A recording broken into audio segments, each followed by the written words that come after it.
I'm a bushranger. The earliest words attributed to Ned Kelly in public record from 1869. Bushrangers were outlaws, and no Australian outlaw became more infamous in life or in death than Ned Kelly. Kelly was one of the last true bushrangers in Australian history, marking an end to a wild and lawless era that mirrored the American Wild West. Fellow Australian outlaw Aaron Sherritt once said about him, "I look upon Ned Kelly as an extraordinary man. There is no man in the world like him. He is superhuman." And he really was. Love him or hate him, you couldn't deny that he was one tough son of a bitch, ready to die for his beliefs. Ned grew up mostly in poverty in rural Victoria. His father was an Irish convict who'd been shipped off to a penal colony in Australia as punishment, a man who'd later purchased a small farm, but it never yielded enough to keep his family fed, and he resorted to more theft to make up the difference. There were also lawbreakers on his mother's side, a whole bunch of them, who committed mainly crimes of theft as well. And Ned grew up believing that if Australia's government hadn't stacked the deck against so many of its recent immigrants, if it hadn't created a system of land-owning haves and have-nots, that his family wouldn't have had to resort to crime. He believed that the British colonial government's oppression of working-class immigrants in Australia was no better than how his Irish ancestors had been mistreated and oppressed by the British across the world. He would also grow up believing his family was especially persecuted by the police. Maybe for good reason, maybe not. Either way, he developed a deep hatred for both the government overall and law enforcement in particular. Then, when he was a young teen, the infamous bushranger Harry Power would take Ned under his wing and show him the ropes of the outlaw life. And once Ned had got caught a few times and spent some time in jail, he now really hated the government and the police. And there was no going back from the outlaw life. He was going to be a bushranger until the day he died. He would join a gang called the Greta Mob before forming his own gang of bushrangers, who became known as the Kelly Gang, a gang that would very quickly become the most infamous gang of bushrangers in Australian history. After a violent confrontation with the police at his family's home in 1878, Kelly was indicted for attempted murder, and he fled into the bush with his associates, where they soon killed 3 police officers hunting them. And now the Kelly Gang were declared outlaws by the government of Victoria legally, and a massive reward was offered for their capture and return, dead or alive. They could legally be shot on sight. And this status would set up an infamous showdown that will go down as the craziest battle between bushrangers and law enforcement of all time. I can't wait to share it with you. This week, we'll learn about the history of bushranging in Australia, the tensions between squatters and selectors that led up to it. We'll meet the infamous Ned Kelly and learn more about his short and brutal life as one of the last, bloodiest, and also most beloved bushrangers in Australian history in this historical, Wild West, armored suits, nothing is over, blazing guns edition of Timesuck. This is Michael McDonald, and you're listening to Timesuck. You're listening to Timesuck.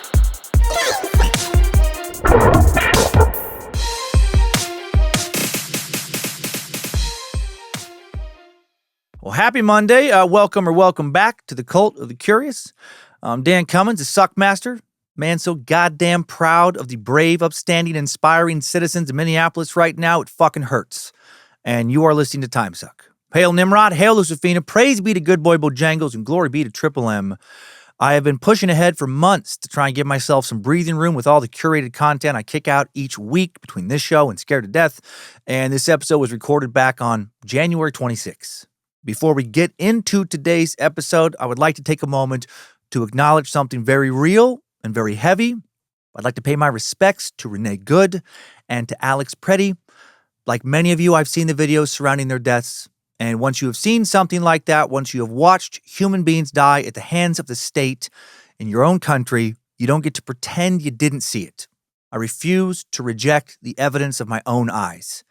This is not about left versus right. It is not about party loyalty or internet team sports. It is about whether we are okay with lethal force being used against citizens and protesters in ways that clearly escalate fear rather than protect human life. Alex Preddy's final words were reportedly, "Are you okay?" spoken to a stranger he was trying to help. Renee Good's final words were calm and forgiving to the same ICE agents that opened fire on her. Those details matter. They tell us something about who these people were in their final moments. The right to peacefully protest is deeply American. So is the idea that law enforcement exists to protect life, not terrorize communities. When government officials respond to videos like these by asking us to ignore what we can plainly see to distrust our own eyes and ears, something has gone so very, very wrong. George Orwell wrote in 1984, "The party told you to reject the evidence of your eyes and ears. It was their final, most essential command." So don't fucking do that. Don't let loyalty to any politician, party, or movement override your basic humanity or your ability to observe reality. To the people of Minneapolis and Minnesota, I see your courage. This city has meant a lot to me. Man, heavy stuff. The city's meant a lot to me personally, from recording my first comedy album at Acme Comedy Club to recording the most recent special at the Parkway Theater. Smart crowds and fucking kind crowds. People who care so deeply about community. Also want to acknowledge the members of the Minnesota National Guard, seen offering coffee, donuts, and warmth to protesters. Right there. Fucking right there. Treating people like people. That is how you de-escalate. That is how you show fucking strength. It's how you win hearts and minds. So kudos to those National Guard members. And I know a lot of Minnesota police officers have been very helpful as well, and kudos to them. Can't imagine what they're going through. I know speaking about this will surely cost me some listeners, and that is okay. I don't wish harm or hatred on anyone who disagrees with me. I just hope that more of us can choose curiosity over reflex, over knee-jerk, compassion over denial, and that's it. So just want to fucking share some love for people in Minneapolis and Minnesota, to the families of the victims, and what a fucking terrible state we are in right now, but I do think we will get out of it in large part because of cities like Portland, cities like Minneapolis, inspiring the rest of the world with their courage. Now let's talk about somebody that this actually kind of relates to, right? Somebody who was an outlaw, at least in their own mind, because, they felt it was the only way to get by thanks to a tyrannical government. Let's get to some escapism. Time to Wild West it. Let's get really, really west, like over 8,000 miles west to the most western portion of the American Wild West. So fucking west, bro. Back when it was equally, if not more, wild. Nice little mash up of a little bit of yip yip yah, a little bit of good day, mate, coming up after I push this button.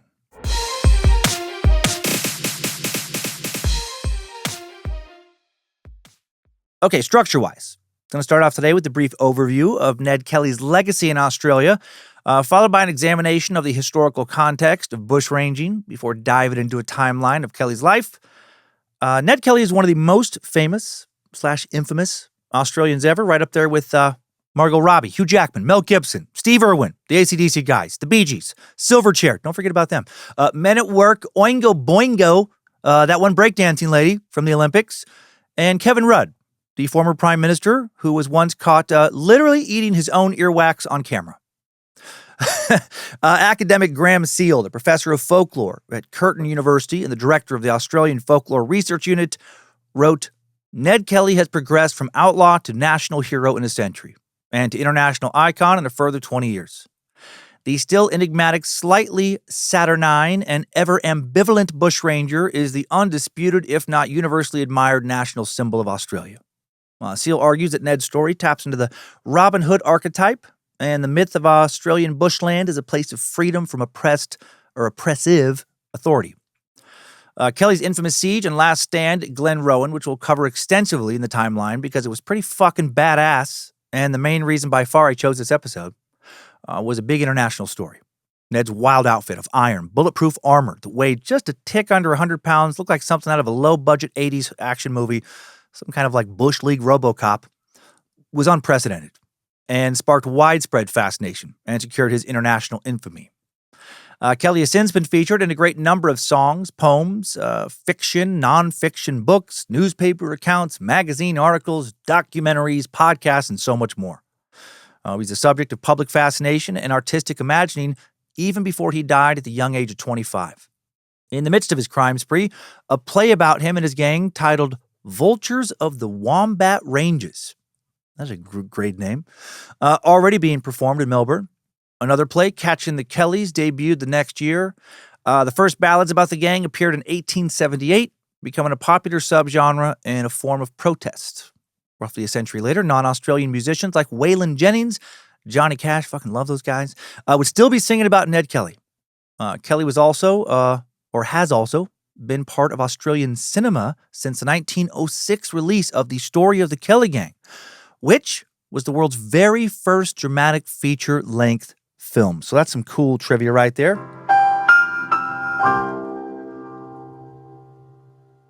Kelly was, and still is today, a pretty divisive figure. He quickly became a symbol of lower-class rebellion in the context of increased poverty in northeastern Victoria in the 1870s and land conflict between the selectors, small-scale farmers, and the squatters, wealthier pastoralists with a lot more political influence and the money to bend the law in too many instances to their will.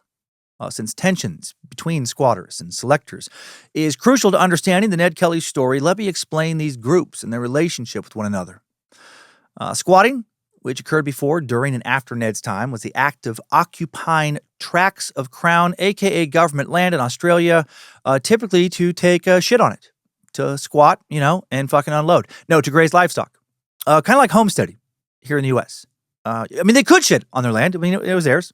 No one's going to stop them. I'm sure they did. But that's not what the term squatter comes from. Most squatters initially held zero legal rights to the land they took as their own. They just went out and grabbed that shit, often to the detriment of Aboriginal peoples already living there, often to their fatal detriment since they got fucking murdered left and right. Thanks to a lack of historical documentation, we don't know exactly how many battles were fought with local tribes or exactly how many may have died. But the total is believed by most historians who I've come across to be in the tens of thousands. The colonial government, happy to have colonists rather than the indigenous people occupying the land, typically did very little to nothing to stop this. These squatters generally came from the upper echelons of early colonial society, people with the money to buy a bunch of livestock and pay others to tend to them, and they first really began to push inland, away from the coastal towns in the 1820s, just taking huge swaths or so-called runs of land to raise mostly cattle and sheep on.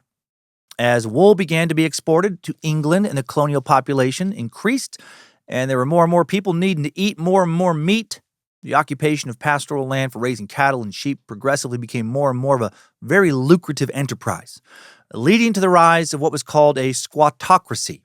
Combination of the words squatter and aristocracy nod to the immense socio-political power that this group came to possess. Also kind of sounds like a bunch of wealthy nobles taking shits out in the woods together, doesn't it? Just a squattocracy. I guess it didn't have to be in the woods. Maybe just a bunch of people just, in a fucking line, holding hands, taking shits. Maybe that's just me. These squatters controlled so much land, it's insane. Sir Sidney Kidman, widely considered the most prominent and largest landholder in Australian squattocracy history. No relation to Australian actress Nicole Kidman, it seems. By the time of his death in 1935, he was born in 1857, he controlled an estimated 107,000 square miles, or over 68 million acres of pastoral leases. That's fucking crazy. That's almost a full 4% of all of mainland Australia. In Australia, the term squatter is still used today to describe large landowners, especially in rural areas with histories of pastoral occupation. And for a while, these guys didn't have to pay shit for all that land, and water access, and livestock food that came with it. So their livestock profits were fucking immense. And then they built up vast fortunes rather quickly. Right? It's a lot easier to make a lot more money ranching if you don't have to pay a mortgage or a lease fee. Or, if the fee is just so nominal, it might as well not exist. And that's what happened in 1836. A small fee was required of squatters for grazing rights on a large run of land, but it was only 10 pounds a year. Nothing compared to what the biggest squatters were certainly making on their wool and beef and, just the meat from the sheep. And soon many of these squatters used all their largely tax-free profits to either buy or lease gigantic tracts of grazing land, right? More tracts, often a combination of both, right? They'd be able to buy the best portions of the land with the best soil and water access and then lease the rest. In the colony of Victoria, where the story of Ned Kelly takes place, the 1860 Land Act was passed to combat this when Ned was 6 years old.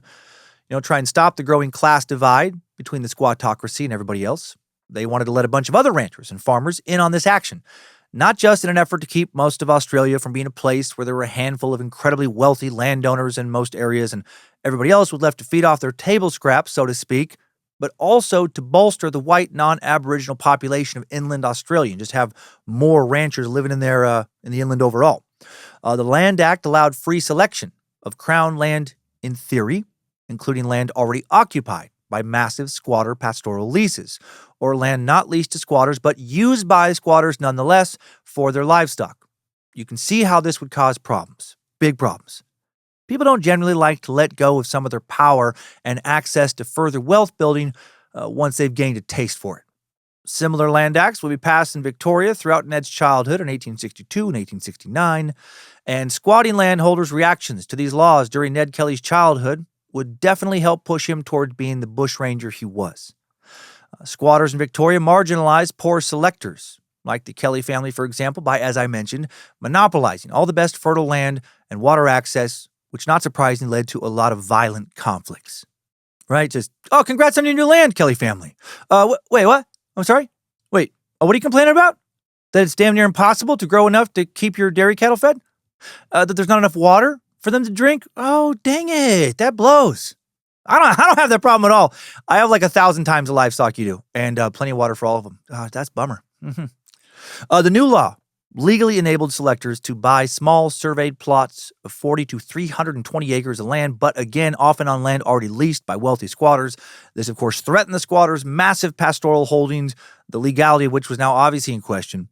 Selectors, in theory and legally, could pick the best well-watered parts of a squatter's leased run, and runs were, again, giant tracts of undeveloped land, destroying the viability of a large portion of the land, but in practice, that didn't happen very often. Squatters fought back by doing something called dummying, hiring people to work around portions of the new laws and buy important pieces of land in those 320 acre plots on their behalf, and or peacocking, purchasing key water sources and water access to make the surrounding land useless to selectors, but still valuable to them since their cattle, sheep, horses, etc. could still get the water access they needed. So, when Ned was growing up, when he was a child, teen, and a young man, he saw firsthand how these land acts put his and other selector families into direct conflict with the squattocracy. Still makes me picture big group of aristocrats taking shits together. Widespread fraud and intense legal disputes over boundaries and who really owned what often led to violence thanks to the little guys, the selectors like the Kellys, being coerced into paying for shitty land they couldn't do much with and being pushed off better land by families who could afford to hire the muscle to enforce what was best for the squattocracy. While Kelly would be hated by the squatters he stole from, makes sense, found a lot of support from many of the other lowlier local selectors and poor and middle-class Australians overall who saw him as something akin to the mythical Robin Hood. To them, Kelly would embody beloved Australian characteristics such as standing up to corrupt authority, siding with the underdog, fighting hard for your beliefs. Kelly scholar Ian Jones, author of the book Ned Kelly, A Short Life, wrote that after Ned's death, a Robin Hood-like figure survived, a good-looking, brave, a fine horseman and bushman and a crack shot devoted to his mother and sisters, a man who treated all women with courtesy, who stole from the rich to give to the poor, who dressed himself in his enemy's uniform to outwit him. Most of all, a man who stood against the police persecutors of his family and was driven to outlawry when he defended his sister against a drunken constable. Such was Ned Kelly, the myth. Now, hard to ascertain exactly how much truth there is in all of that. Okay, now before we get into the timeline, let me talk about your mom for a little bit. What's she been up to? How's her health? Blood work been good? Work going well? Does she seem more stressed than normal these days? She's been having to deal with menopause. On top of doing fucking everything for you and your family, but never getting recognition for being both the engine that keeps your family running and the glue that holds everything together. Does she feel unseen, neglected, ignored, taken for goddamn granted? Have you complimented her recently? You know, her hair's different, looks good. Do you even notice? Have you told her she's amazing? True boss bitch? Have you thanked her for loaning you that money over the holidays a couple years ago? Or making you your favorite meal when you were feeling down about not getting that promotion? Or giving you unlimited hugs when you were dealing with your own shit, not even thinking about the kind of shit she has to deal with? Do you even fucking realize how one-sided this relationship has been? Huh? Okay. Now that has been thoroughly addressed, let's talk about bushrangers, since Ned Kelly is considered Australia's most famous bushranger. Bushranger, obviously, is somebody who likes a lot of hair down there and isn't afraid to really work with it. Try and tame it, try and pound pleasure it into submission. Someone who explores that bush fearlessly, isn't afraid to get a hair stuck between some teeth, isn't afraid of a musky scent, getting trapped in that bush. I mean, it's fucking human. What do you expect? It's a jungle down there. But that's okay, because some people, some fearless rangers, they like that jungle. They like to go on safari. They want it rough. They want it wild and unkempt. Sorry, that was probably too much bullshit back to back. Allow me to refocus, if you will, kind sir or madam. Bushrangers were armed robbers and outlaws who lived in the Australian bush between the 1780s and the early 20th century. And the Australian bush is the country's vast, untamed natural landscapes, predominantly characterized by native eucalyptus forests, woodlands, and shrubs. In modern times, the term bush, also frequently used to refer to communities, farms, and towns away from the coasts. Back in Ned's day, it was basically synonymous with wilderness. And so-called bush ranging had been long before, long before Ned's time. Soon after the British began to settle the continent with the establishment of New South Wales as a penal colony in 1788. Most of the early bush rangers were escaped prisoners or escapees from the properties of landowners to whom they were assigned to be indentured servants. They were known as bolters. Back then, men who preferred trying to survive out in the rugged bushlands, full of plenty of snakes and other critters that can kill, long stretches between accessible water and not always friendly indigenous peoples, to prison life. The earliest documented use of the term bush ranger appears in the February 1805 issue of the Sydney Gazette, which reported that a cart was stopped between Sydney and Hawkesbury by three men whose appearance sanctioned the suspicion of their being bushrangers. English judge and royal commissioner John Biggie described bushranging in 1821 as, quote, absconding in the woods and living upon plunder and the robbery of orchards. Robbery of orchards. That's a very nefarious way to describe somebody just like, picking some fruit for themselves. I mean, yes, theft if it's not your orchard, but still. The robbery of orchards. These fruit pickers must be stopped. Charles Darwin wrote in 1835 that a bushranger was an open villain who subsists by highway robbery and will sooner be killed than taken alive. By the 1820s, the term was being used to describe those who took up robbery under arms as a way of life and hid out in the bush. First notable bushranger of this period was an African convict by the name of John Caesar, who stole food from settlers and briefly fought in what was called Pemulwuy's War. Pemulwuy was an incredibly brave and fearless Aboriginal warrior who tried to repel the British invasion of Australia in the late 18th and early 19th centuries. In 1790, he launched what would be a 12-year war. He would survive countless skirmishes and injuries during that time to the point that a legend grew that he had some kind of fucking magic about him. He was some immortal Highlander, impervious to British guns or steel. I'll share a bit of the story of one of his allies, bushranger John Caesar, to illustrate how being an outlaw, not necessarily synonymous with being a bad guy. Right? Sometimes, when the law is unjust, those who are the most just, actually, are the law's biggest breakers. One of the very first Africans to arrive in Australia, Caesar was born a free man on the island of Madagascar in 1763. He was then taken as a child, sold into slavery, originally taken to the American colonies. He first arrived in either Virginia or South Carolina in the late 1770s. Identifying records are pretty sparse for slaves from that time. By 1786, at the very latest, he was definitely in England, where he was still enslaved. His slave owner was a British loyalist who had returned to England during or directly following the Revolutionary War.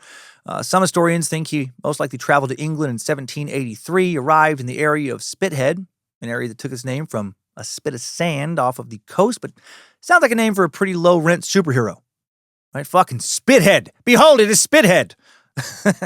Spithead's power, or curse, I guess depending on how you look on it, it could be just like having an excessive amount of saliva, the ability to launch large amounts of it at his enemies, who then get blinded for a moment, struggle to breathe, but mostly are just fucking grossed out.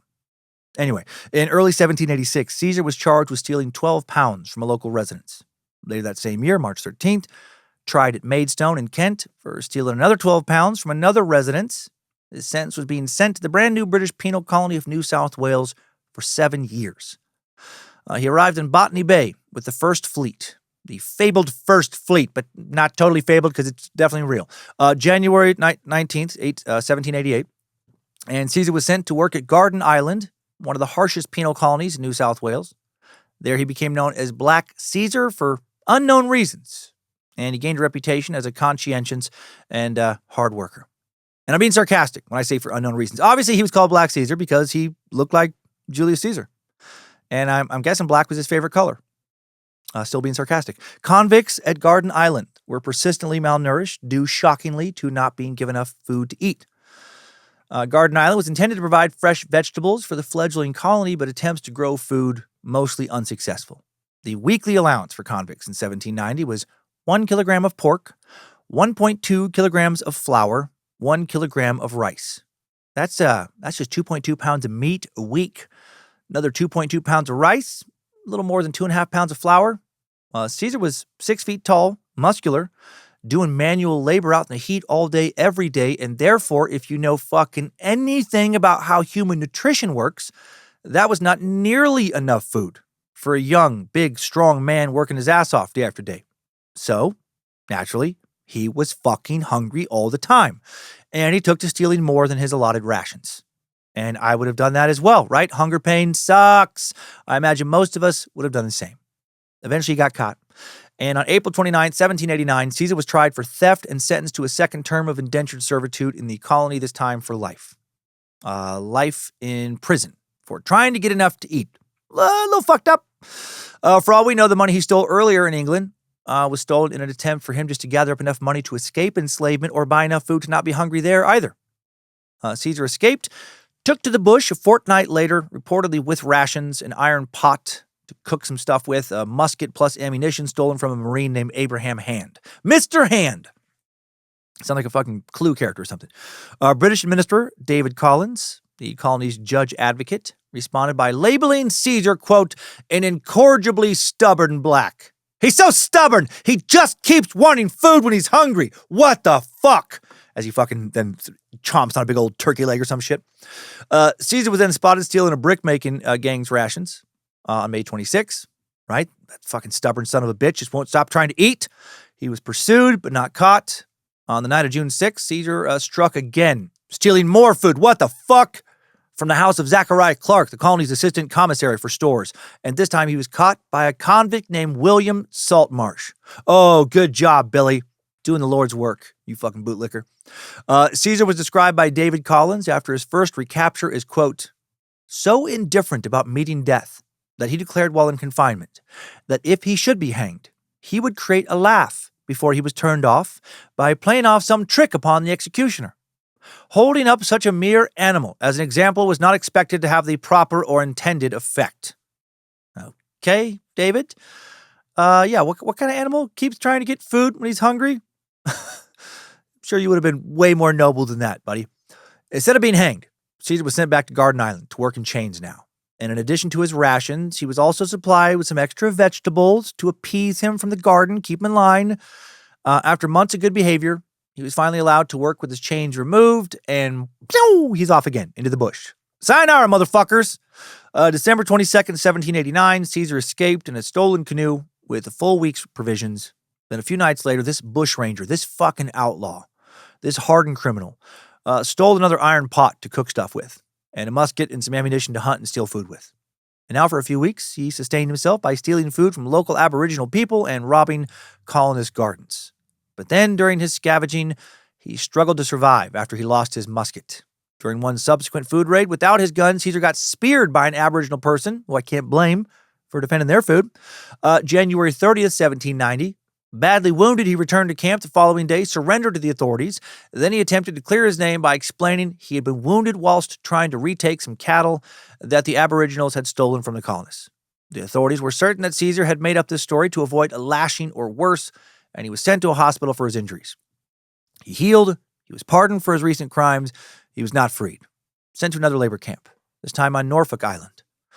He would escape a few more times before redeeming himself in the eyes of his British masters by repelling an attack by Pemawoy, the guy I talked about earlier, and other Aboriginal warriors, even directly wounding Pemawoy in hand-to-hand combat by cracking the man's skull, but still not actually freed for that because the system was stacked against him. And he would escape one last time before being shot and killed by some men hunting him down like an animal, February 15, 1796.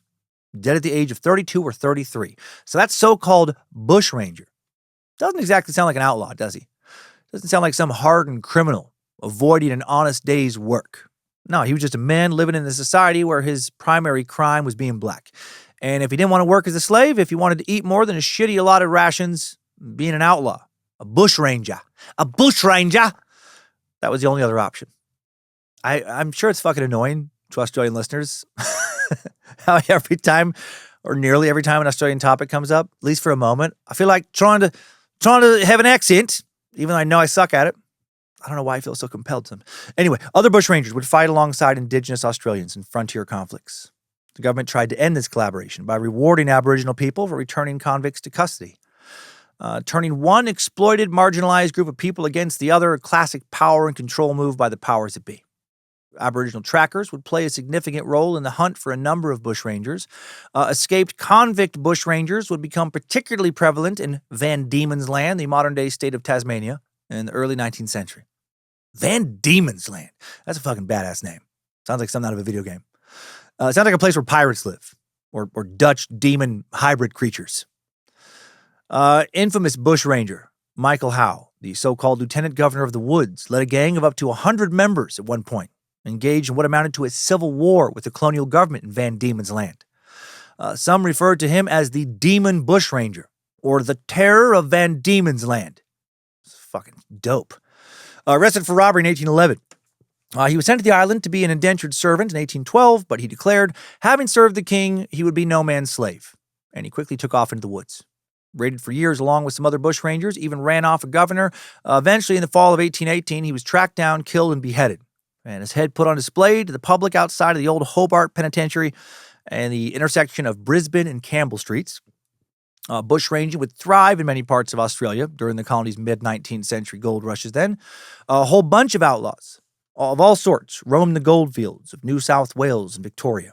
And these guys weren't all people who had basically been sold off into slavery and had resorted to crime in order to live free. Some of these guys were truly outlaws, in the sense of ruthless, unscrupulous men who would rather rob than work. Men who would kill you not just for survival, but for greed. Gold gave bushrangers access to easily transportable wealth, and the isolated gold fields were the perfect environment for crime to flourish. Right? Makes sense? There were several major gold robberies in Victoria in 1852 and 1853.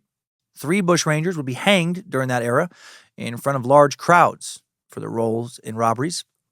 Many of these new bushrangers were the sons of ex-convicts who wanted a life with more excitement than farming or mining. These outlaws robbed banks, held up stagecoaches, raided pastoral estates.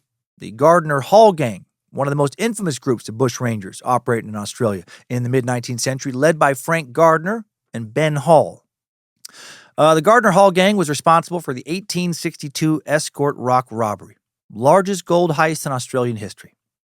The plan for Australia's largest gold robbery was hatched over a bottle of gin in a small house near Forbes in New South Wales. 8 bushrangers would hold up a gold escort transporting a consignment from Forbes to Orange and then on to Sydney. As they plotted, they had no idea they would soon make off with about 77 kilograms of gold and 10 bags of cash, a haul that would be worth over $10 million today. Forbes was the main town servicing the gold fields in the central west of New South Wales at the time. Frank Gardner was the brains behind this heist. For weeks, Sunday after Sunday, Gardner watched from a butcher shop as boxes and boxes of gold were put into a wagon destined for Sydney. The shop he sat in was mostly a front for his cattle stealing operation, and it wasn't hard for Gardner to find recruits for this robbery. He was living under an alias, but pretty much all the people in the area knew who he was an infamous bushranger. Some younger outlaws really looked up to him, wanted to get involved, and a few of them had done a few jobs with him here and there in the past. One of those younger men was Ben Hall, 7 years Gardner's junior. The two men knew each other because Hall's wife's sister was having an affair with Gardner. Gardner, Hall, and several others mapped out the gold routes and places they could execute the robbery. The wagon was protected by just 4 officers with guns, and there were no forward or rear flanks. The gang of 8 men at this point would carry out the robbery days after meeting up in a little shack in a gully known as Ugora Rocks. The plan was for half the gang to hide behind a boulder, about the size of a hut. The other half would hide inside a nearby creek bed. Their hope was that they would ambush the passing wagon and execute the heist without harming the victims. They expected the officers to surrender the gold after they sprang from their hideouts, yelled "bail up," but that didn't happen. With 77 kilos of gold on board, the officers were not going to give up easily, right? Not going to lose their jobs and risk being disgraced without a fight. They fired on the gang, sparking one hell of a Wild West shootout. The officers were outnumbered, and 2 fled unharmed. Other 2 were badly injured. One poor bastard got shot in the fucking nuts. The bushrangers became the most wanted men in all of New South Wales for this. You don't get to shoot a police officer in the nuts back then and not get a wanted poster. The robbery became the biggest story in Australia. And the press, for the most part, interestingly, sided with the bushrangers. I think it's interesting because Gardiner wasn't somewhat forced into bushranging because of the actions of an oppressive government or some squattocracy. He just didn't want to work a straight job. He'd had straight jobs. He was working as a stockman when he first started to steal. He did not come from an impoverished family. His dad was not an indentured servant. He just knew he could make more money stealing than working, and that's what he did. And yet the press still loved him. Just kind of captures, the cultural sentiment of the time. Only 4 of the men involved in the big heist were caught in the immediate aftermath. One of them was hanged. Ben Hall was shot and killed by the police in 1865. Frank Gardiner had been arrested the year before in 1864, sentenced to 32 years in prison, but then would be pardoned after 10 years thanks to a whole bunch of people signing a petition demanding his release. He was still beloved. And then he left Australia for San Francisco, where he would own a few different saloons, seemed to have himself a grand old time. The authorities never did recover all the gold that was taken, and he may have brought some of that gold with him to California. How he died, exactly when he died, is a mystery. There are rumors he died in 1882, but not substantiated. No one knows what happened to him for sure in the end. Back in Australia, as bushranging escalated, the Parliament of New South Wales passed the Felons Apprehension Act in 1865, which allowed anyone to shoot bushrangers on sight. That's how big of a problem the powers that were felt that bushrangers had become. In response, the number of bushrangers declined in the 1870s due to better policing and improvements in securing rail transport and sending telegraphs. The last phase of bushranging peaked towards the end of the 1870s when Ned Kelly was doing what we'll get into here real soon. Most historians regard Kelly's capture and execution as the end of the era, although it did continue sporadically into the early 20th century even. Bushranging was considered a bygone era by the 1890s, but there were a few notable cases towards the end of the century, one of which was the Governor Gang, a trio consisting of Aboriginal Jimmy Governor, his brother Joe, and their associate Jackie Underwood. These guys, definitely not the good guys, and the press will not side with them. In July of 1900, they killed 4 members of the Mobby family and a school teacher in what would become known as the Breelong Massacre. John Mobby had hired Jimmy to do a bunch of fencing on 1,500 acres of land the selector owned, and he'd hired his white wife Ethel to work in the Mobby home as a domestic servant. And apparently Ethel was mocked and ridiculed relentlessly by the Mobby women for being married to an indigenous man. Sadly not uncommon for the time. And we don't know that for sure, but that is what she would claim later in court. She said her anger over this grew week after week, but her family needed money for the work that they were doing, so despite the harassment, she and Jimmy decided to fully settle in Breelong. They had a young baby they hadn't initially brought with them, but now that they were settled, Ethel rode out to Dubbo on a borrowed horse to collect her baby. When she returned to Mobby, to the homestead with the baby, or to the Mobby homestead, I don't know why he referred to it like it was a town, it was raining out, and the women took the baby to warm her by the fire.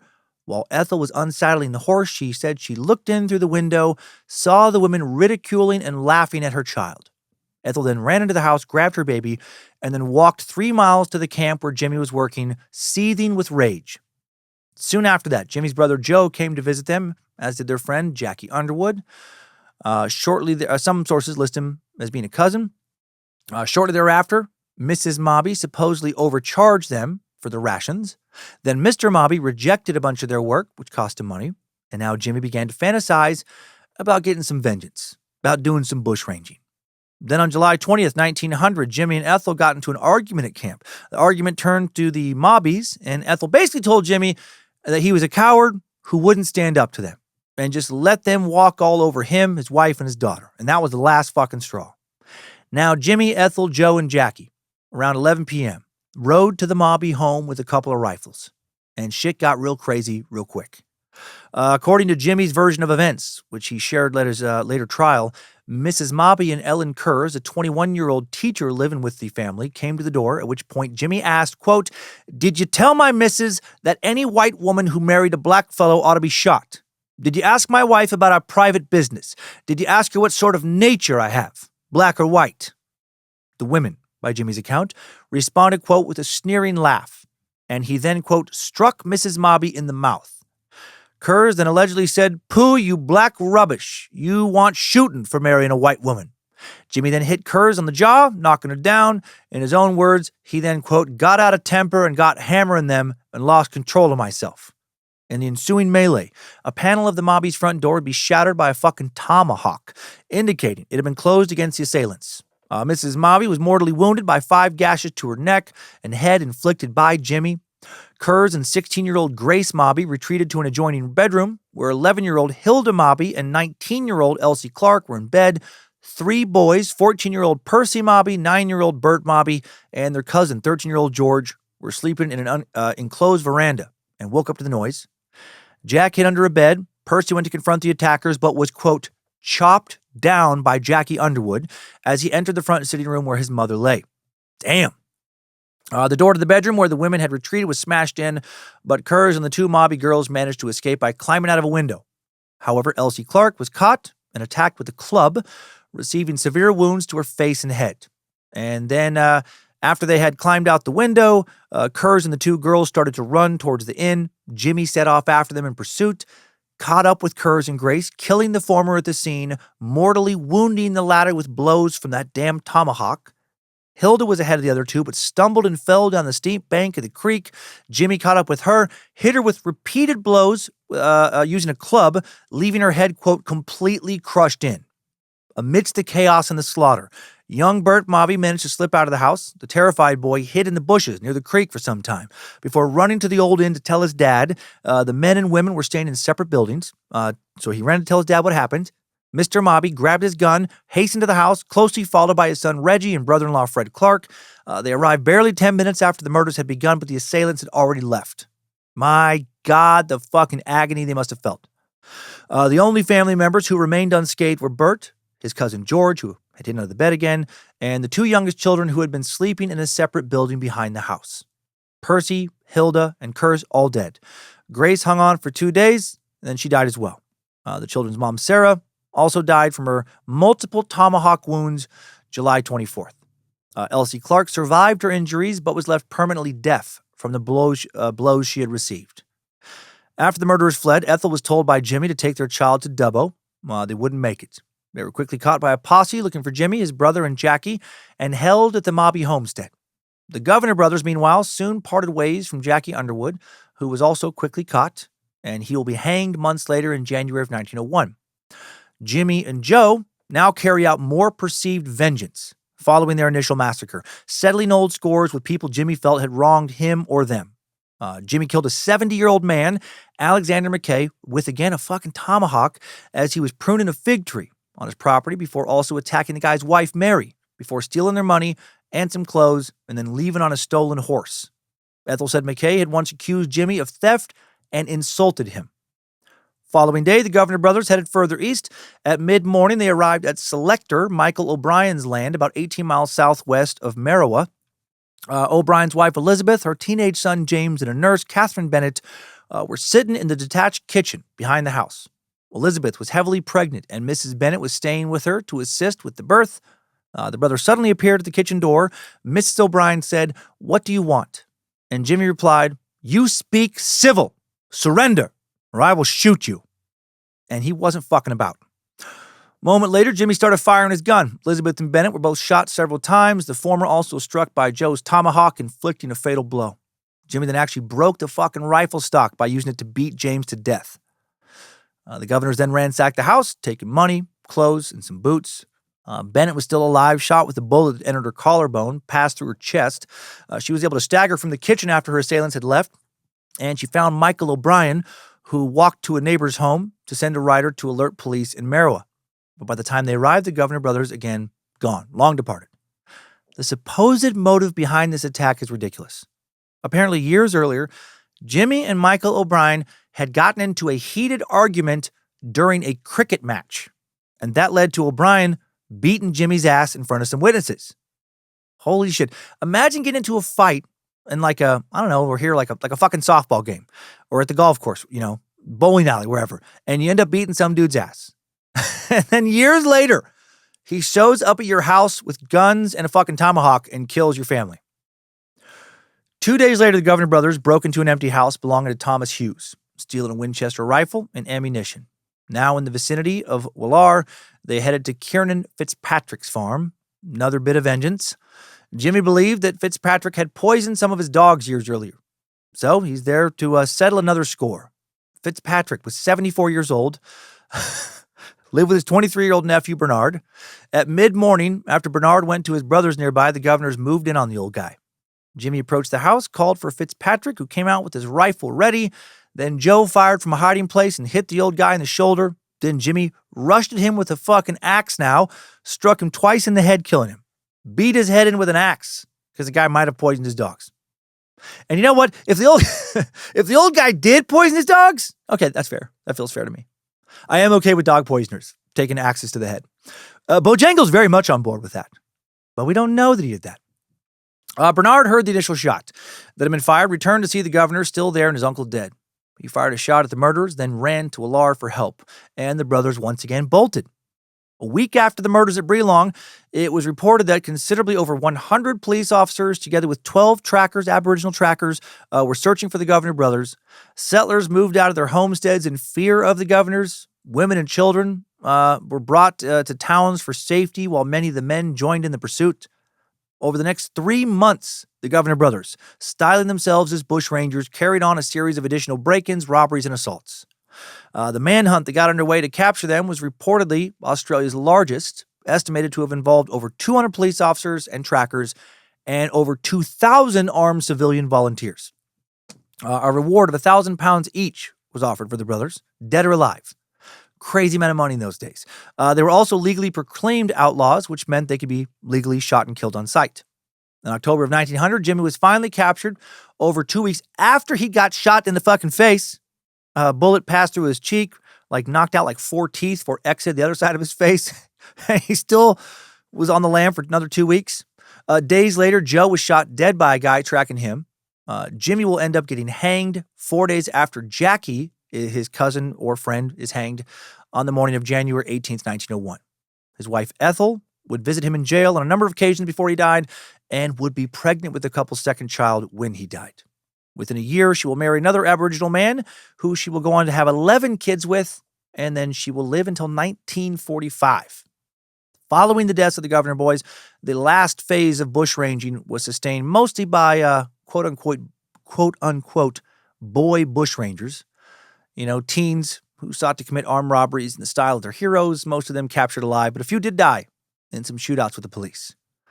And I think that's enough foreplay. Now let's fuck. I've set the stage. We now understand the tension between the selectors and the squattocracy, and how while some bushrangers certainly were bad men, not all of them were. Let's now find out how good or bad Ned Kelly was in today's Timesuck timeline. Strap on those boots, soldier. We're marching down a Timesuck timeline.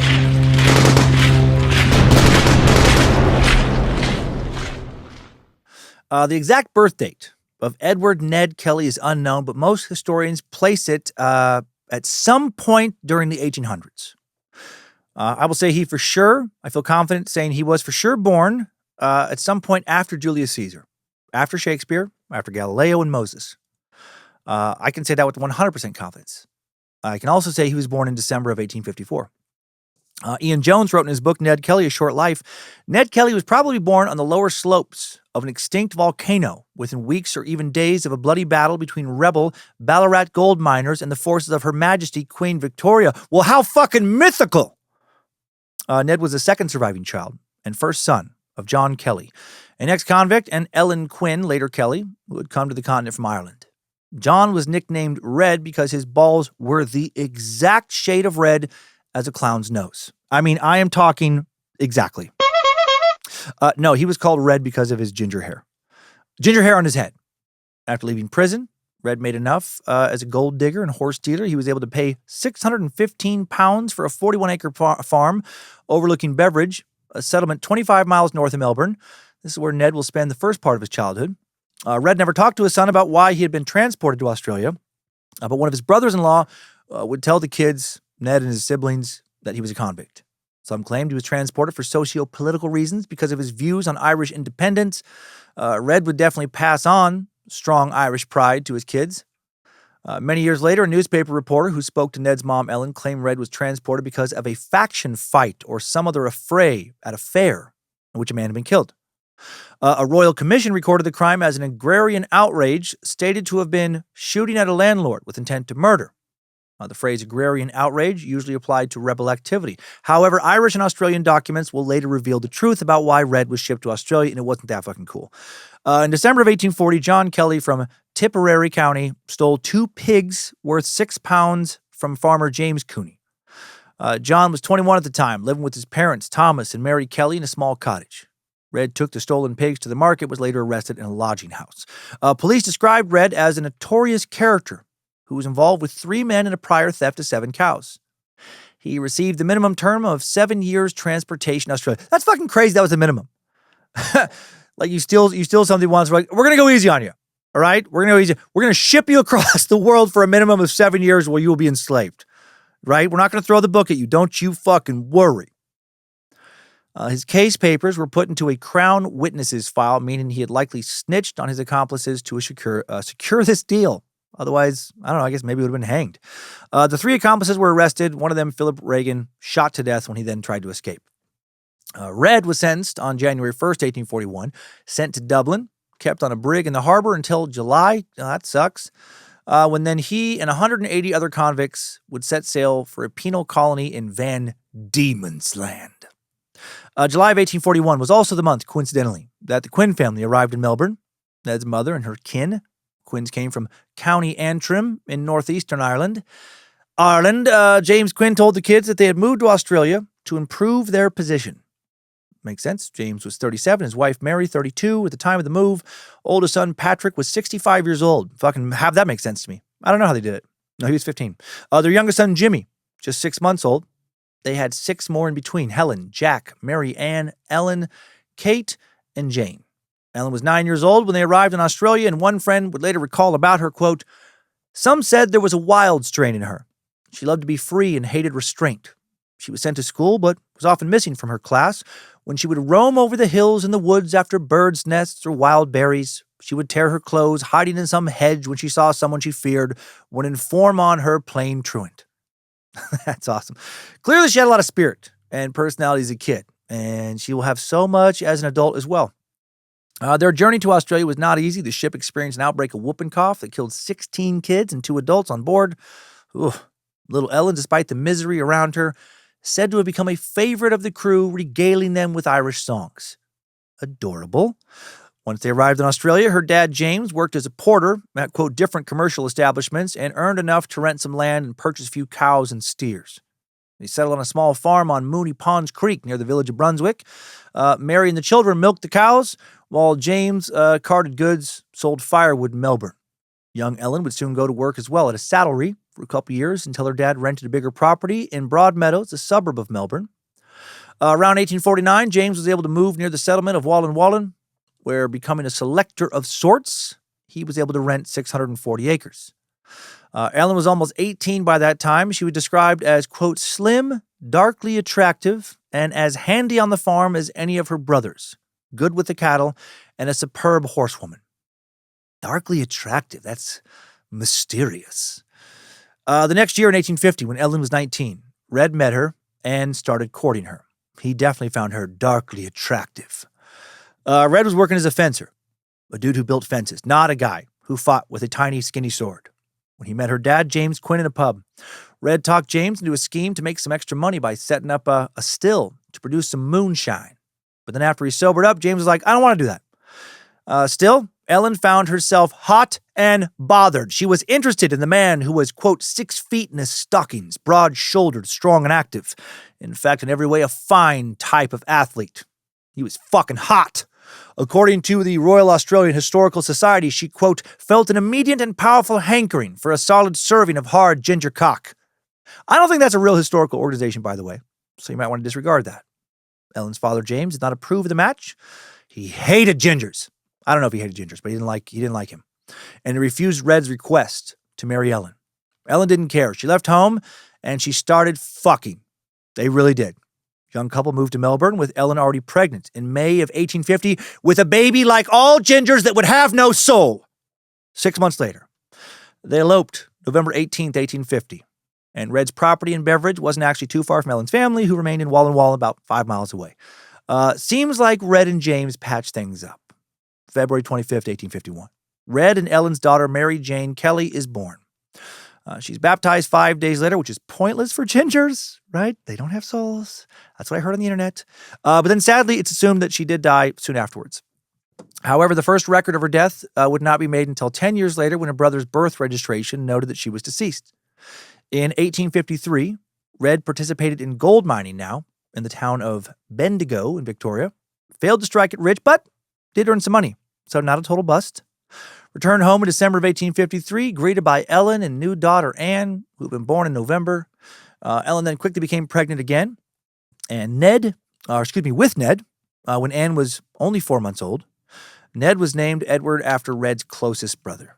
The Kellys were struggling financially when little Ned was born because of a bit of recession in the town of Beveridge. After 15 months of this recession, Red was forced to take out a mortgage on the farm. He was in debt and falling behind on payments. And when Ned was 3 years old, his parents were forced to sell the entire farm and 3/4 of a 1-acre lot they owned in town as well. They moved into a fucking shack now Red had built on the remaining 1/4 of the acre, and morale, understandably, pretty low. The month after they moved, their next child, Margaret, would be born, and then now they have another mouth to feed.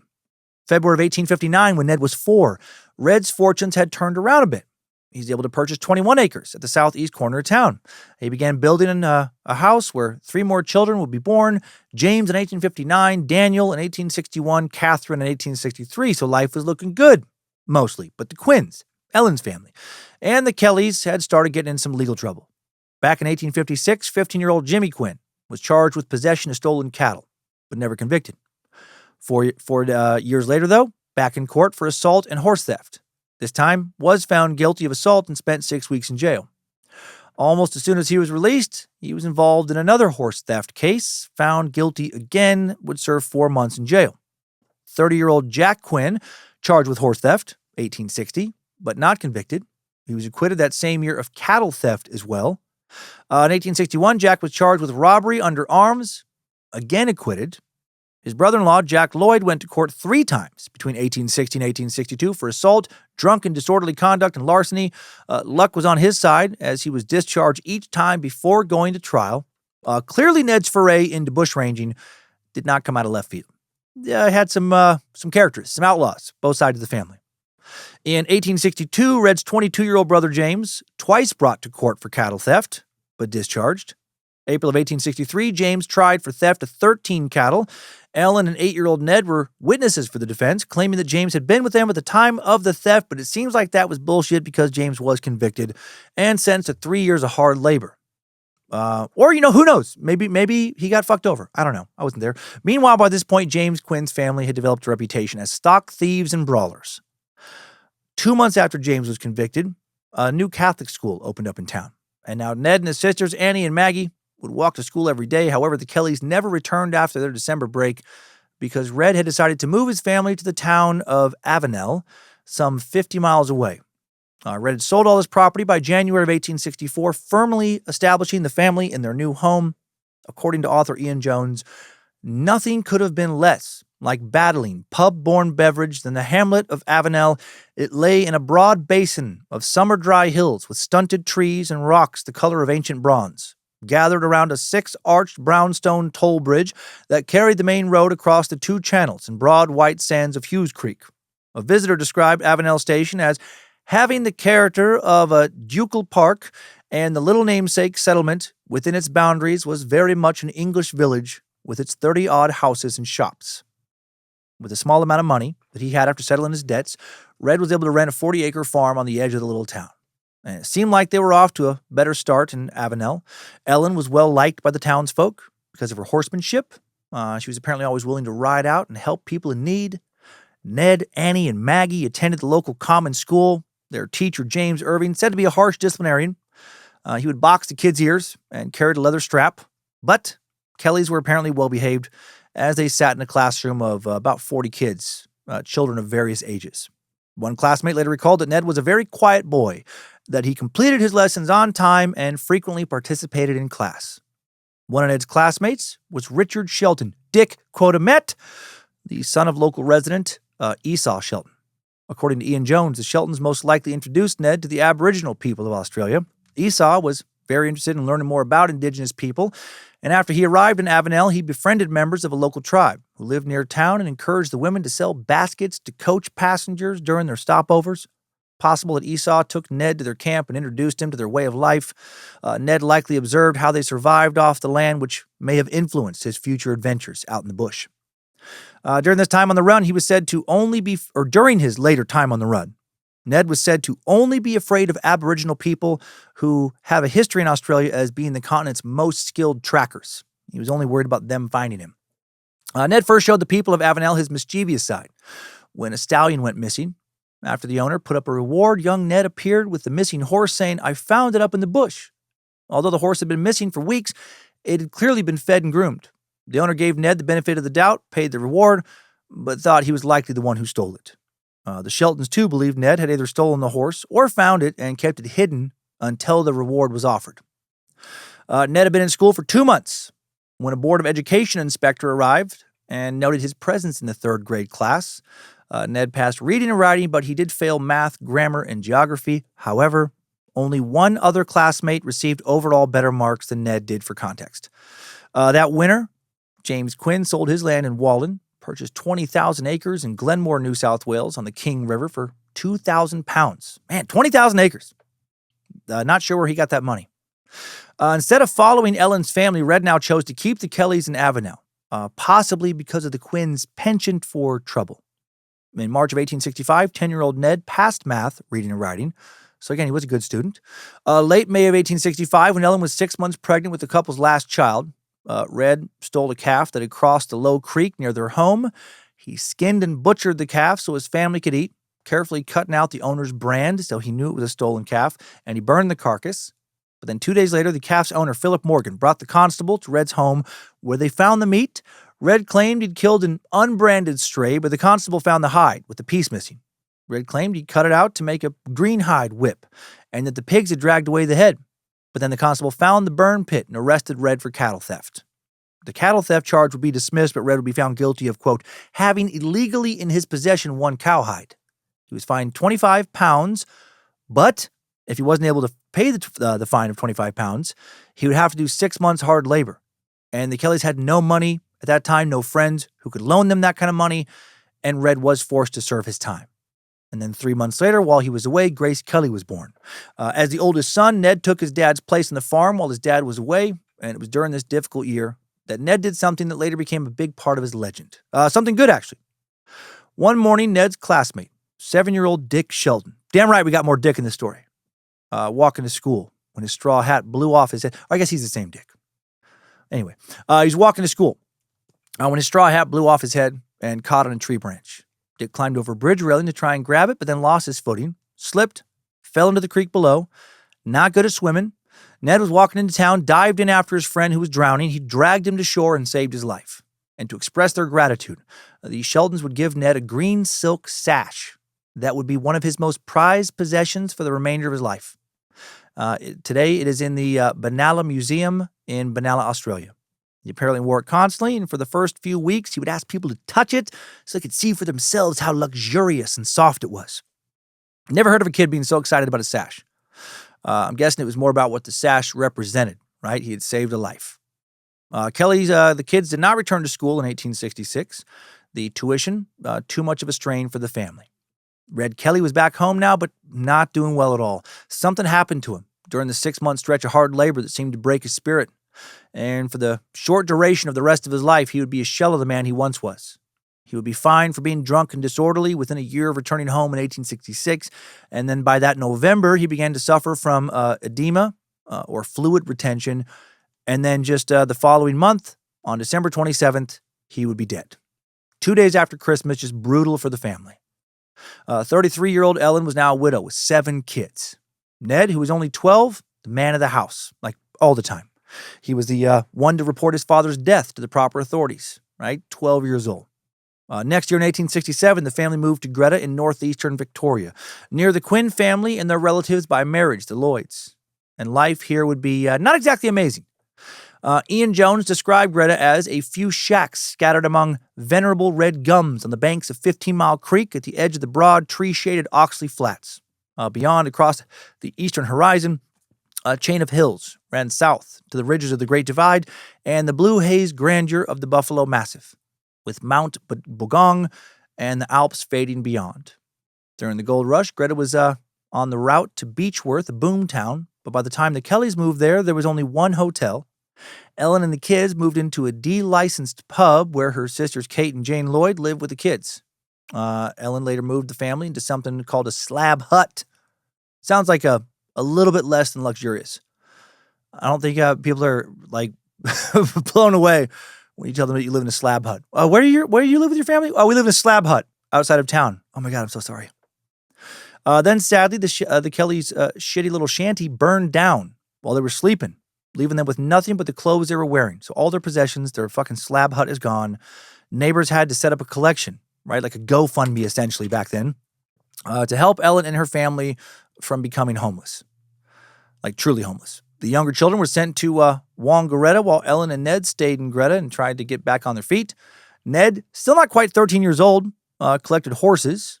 Australia had a significant amount of wild horses roaming around, brumbies, and he put together a small flock of unbranded sheep as well for the family and learned how to shear them. He's the breadwinner. After about 6 months, thanks in large part to young Ned's hustle, Ellen had saved up enough to purchase 88 acres on a creek in the valley below the Bald Hill near 11 Mile Creek. It was the former home of a lone settler who had died a year prior. So now the Kellys are trying to make a living growing crops, but the soil won't cooperate. Kelly's not very successful farming, and Ellen supplemented the income by renting rooms to travelers and selling sly grog, aka unlicensed liquor, possibly moonshine, and also probably through other illegal activity. Several members of Ellen's family were implicated in livestock theft, other crimes in Greta. In 1868, Ned's uncle Jim was convicted of arson and setting fire to the rented property where the Kellys and some of the Lloyds were staying. He was sentenced to death for that crime, but then his sentence commuted to 15 years of hard labor. Not sure why he fucking set that fire to the family's house. 1869, Ned gets a mentor of sorts that will take his life in the direction that will lead to his infamy. 14-year-old Ned met Harry Power, born Henry Johnson, an Irish-born man transported convict who became a bushranger after escaping Pentridge Prison in Melbourne. The Kelly family sympathized with Harry, and by May of 1869, Harry had taken Ned under his wing as his protege. Author Ian Jones described Power as the last of Australia's great highwaymen. He said, Harry Power was an unlikely brigand, rumbustious, middle-aged Irishman with a graying beard, chunky build, and an awkward waddling gait caused by agonizing bunions and the need to wear boots several sizes too large. One man noted that they turned up fully an inch and a half at the toes. An outlaw with a pot belly and bunions. God, hard to strut like a badass outlaw with those bunions, I bet, right? Probably fucks up your swagger. Ian continued, though, his appearance belied a formidable set of qualities, however. A contemporary considered him as fearless and daring a rider as ever lived, and one of the best bushmen in Australia. Certainly, he could travel from place to place through trackless bush at such a bewildering speed that he baffled both pursuers and local experts, who insisted that no one man could have carried out some of his consecutive holdups. Covering 60 and 70 miles a day, he claimed to have held up 30 men. He claimed to have held up to 30 men within 24 hours. Oh, wow. Clearly wasn't letting those bunions slow him down. Good on him. Ian then added, he had piercing blue eyes and a booming voice, which he used to great effect, easily intimidating the victims with dire threats of retribution against pursuers or betrayers. This meant that he never had to use the double-barreled shotgun he usually carried, except for a shot at a farmer's dog which attacked him, but he missed. The Kellys were part of a broad network of friends who fed and sheltered Power and other bushrangers. It was common for working-class folks to side with bushrangers during this era. This obviously also would clearly help young Ned along his path to becoming a bushranger himself. Power would always claim that he became a bushranger by chance. Said that a friend once gave him clothing, food, and a firearm. He was walking along the road the next day, heard the police were after him, needed to get away, so he robbed a man on a horse, then held a station and stole 70 pounds. Power said, I was in for it worse than ever, and in another day or two, I was in for it altogether. And that makes sense to me. Once the list of crimes you've committed becomes so long that if you get caught, you're going to jail for life or getting hanged, you don't really have much incentive to ever try and walk the straight and narrow again. Power made his way up the Northeast, committed a series of robberies. In May of 1869, he and young Ned attempted to steal some horses from the Mansfield property of squatter John Rowe, one of those squattocracy dudes, as part of a plan to rob the Woods Point Mansfield gold escort. Gold escorts transported material from mines to banks and mints, and were an important part of the Victorian gold rush. The duo would abandon their plan, though, because Rowe shot at them, and Kelly temporarily stopped associating with Power. On his own, young Ned had his first official brush with the law in October of 1869 when he was just shy of 14. He was arrested for allegedly assaulting a street vendor. The hawker, a Chinese immigrant named Ah Fook, would tell the authorities that as he passed by the Kelly family home, Ned brandished a stick, declared himself a bushranger, and stole 10 shillings from him. Kelly was arrested, charged with highway robbery. He claimed in court that Fook abused him and his sister Annie in a dispute over Fook's request for water. Family witnesses supported Ned's story, and the charge was dismissed 10 days later. But was Fook lying? I mean, can we trust the Kelly family's version of events? Regardless of why they were committing crimes, they definitely were a family of criminals that, stuck together. Assuming when it came to being charged, they said whatever they thought would help one of them not go to jail. Ned and Harry Power reconnected in March of 1870, and over the next month, the two would commit a series of armed robberies. By the end of April, the press had named Ned Power's accomplice. And now at the age of 15, Ned is already a proper bushranger. Ned and Harry will split up for the second time shortly after the press release. They got into a fight. Ned later recalled that when they were riding in the mountains, Power swore at him to such an extent without giving him any provocation that he put spurs to his horse and galloped away home. Funny. Ned went home to 11 Mile Creek to see his family. Seeing her son in such an exhausted state, Ellen declared Harry Power, quote, a brown paper bushranger who could not make tucker either for himself or for his friends. Okay. Ned was shocked when he woke up the next morning to a police party at the house. Police had surrounded the Kelly home during the night, seeing two horses outside. They hoped to find both Harry and Ned, but discovered just one outlaw. The Benalla ensign reported, quote, the entrance of the escort into Benalla was quite imposing, the prisoner being surrounded by his captors. And every now and then a smile passed over his face as he recognized someone he knew. Once in jail, Ned was, quote, moody. He appeared quite exhausted and very pale. After being fed nothing but bread and water and sleeping in his cell day after day, Ned, quote, sang like a bird and appeared in court charged with robbery in company and highway robbery under arms. One memo from May 7th, 1870 noted that Ned was, quote, evidently fresh from a long and fatiguing journey. The young man seen with Power in the Kyneton district is described to have the appearance of a half-caste. Kelly certainly does not, but he has the peculiarity of never washing himself and is said to be one of the distinct-looking young men in the colony. What? The peculiarity of never washing himself? So he was fucking super dirty? Is that peculiar or just kind of gross? May 10th, Dirty Ned was interrogated by police, who convinced him there was no use pretending he knew nothing about Power. He admitted he was, quote, Power's mate, said his friend had an ungovernable temper, that he'd left him after his last outburst. Ned was informed that when he appeared in court 2 days later, he would face additional charges of prior robberies committed with Power. But then the victims of the robberies failed to identify Ned. However, prosecutors insisted that Ned be tried in the third charge, citing his resemblance to the suspect. But then after just a month in jail, Ned was released due to insufficient evidence. The Kellys had allegedly intimidated witnesses into withholding testimony.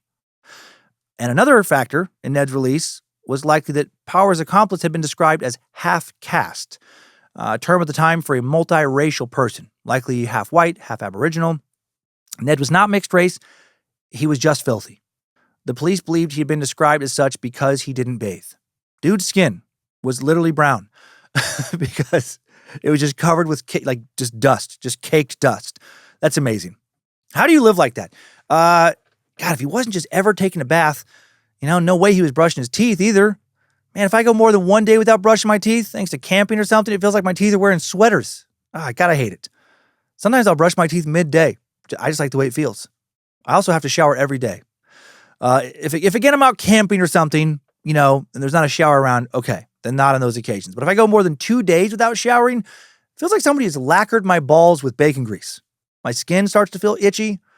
Sometimes thanks to like pollen just, collecting on my skin. I have to wash my face midday after my morning shower, again at night, just to not get my eyes feeling all irritated and it's like sniffly and stuff. I can't imagine how fucking gross I would feel just going week after week out in the dusty bush without cleaning any part of my body. That's wild he lived like that. Based on later photos, I think he eventually cleaned up. Later photos show a pretty handsome, clean-cut fellow. Anyway, back to the story. Harry Power often camped at Glenmore Station on the King River, the property owned by Ned's maternal grandfather, James Quinn. And in June of 1870, while resting in a mountainside shelter overlooking that property, Harry Power was arrested. Word soon got out that Ned had snitched on him, which he would deny for the rest of his life. In the only surviving letter known to bear Ned's handwriting, he would dictate other letters. He asked Sergeant James Babington of Kyneton for help, writing, James Babington, 28th July. I write these lines hoping to find you and Mr. Nicholson in good health, as I am myself at present. I have arrived safe, and I would like you would see what you and Mr. Nicholson could do for me. I have done all circumstances would allow me, which you now know. Try what you can do. Answer. Letter as soon as possible. Direct your letter to Daniel Kelly, Greta Post Office. That is my name no more at present, Edward Kelly. Everyone looks on me like a black snake. Send me an answer, me, as soon as posable. Okay, so you know what? The fucking school system wasn't great over there. That's fine. Babington was one of the few police officers Ned was friendly with, and somebody he turned to when he was in trouble. It seems as if he wanted to speak with him. I know that was kind of gibberish, but it seems as if he wanted to speak with him and clear his name as far as being a snitch. I think that's what that fucking babble was about. And he wasn't a snitch. The informant was actually Ned's uncle, Jack Lloyd, who was paid £500 for his assistance. Still, Power would forever maintain that Ned had betrayed him. The paper, the Banala Ensign, wrote about Ned's career with Power. The effect of his example has already been to draw one young fellow into the open vortex of crime, and unless his career is speedily cut short, young Kelly will blossom into a declared enemy of society. Fair prediction. In October of 1870, a street vendor named Jeremiah McCormack accused a friend of the Kellys, Ben Gould, of stealing his horse. What? In response, Gould sent a profane note and a package that contained calves' testicles to McCormack's wife. Ned helped deliver it. God, I wish I knew what it said. Mr. McCormack, it has come to my attention that you are inclined to believe that Mr. Gould stole your horse. Nothing could be further from the truth. If you ever find out who really did it, but you don't have the balls to tell the police that you made a mistake in accusing Mr. Gould, maybe the enclosed balls will give you the courage to do the right thing. When McCormack confronted Ned about sending him a sack of severed nuts, Ned punched him in the mouth. And while that really sucks for Mr. McCormack, if Ben had in fact stolen his horse, if he was an asshole, what a fun life moment for Ned. I mean, imagine sending somebody you really don't like a set of balls in the mail, and then when they confront you over it, you just fucking punch them in the face. Like, how ridiculously satisfying would that be? Ned was arrested for both the indecent note and the assault. He was found guilty and received 3 months hard labor for each charge. Ned was released from the Beechworth jail May 27th, 1871, 5 weeks early, and he returned to Greta. He's now 16 years old. Soon after his return, a horsebreaker named Isaiah Wild Wright rode into town on a horse he had borrowed. And then that horse went missing that same night.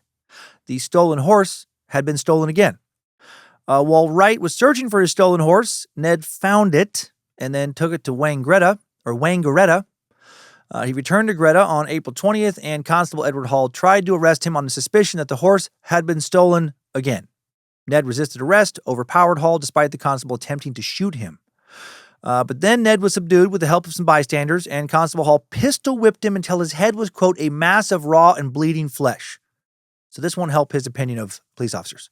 Ned was initially charged with horse theft, but that was downgraded to feloniously receiving a horse. Maybe that was because the horse had already been stolen. Nevertheless, he was sentenced to 3 years in prison. And then Isaiah Wright would receive 18 months for originally stealing the restolen horse. Pretty funny to be convicted for stealing stolen goods. Kelly served some of his time at Pentridge Prison and the rest of it on a prison ship called Sacramento in Williamstown. And yeah, you heard right. Served some of his sentence on a prison ship. And I guess it was as terrible as that sounds. It was used starting in the 1850s to manage the overflow of prisoners caused by the Victorian gold rush, housing inmates in floating, cramped, brutal conditions before it was dismantled around 1885. During the day, men would work in hard labor on land, and then they would often be chained down in the gallows, primarily at night. If the ship were to sink, I guess they would just sink with it. Ned was a little bit lucky. He got to stay in a tiny cell, so at least he didn't spend his evening in chains, but still brutal. He was assigned to building a seawall during the day, carrying lumps of stone for constructing a barrier against the ocean in an effort to tame the waters. Instead of his time on the ship making him rethink his life of crime, it hardened his resolve to just work harder going forward to not get caught.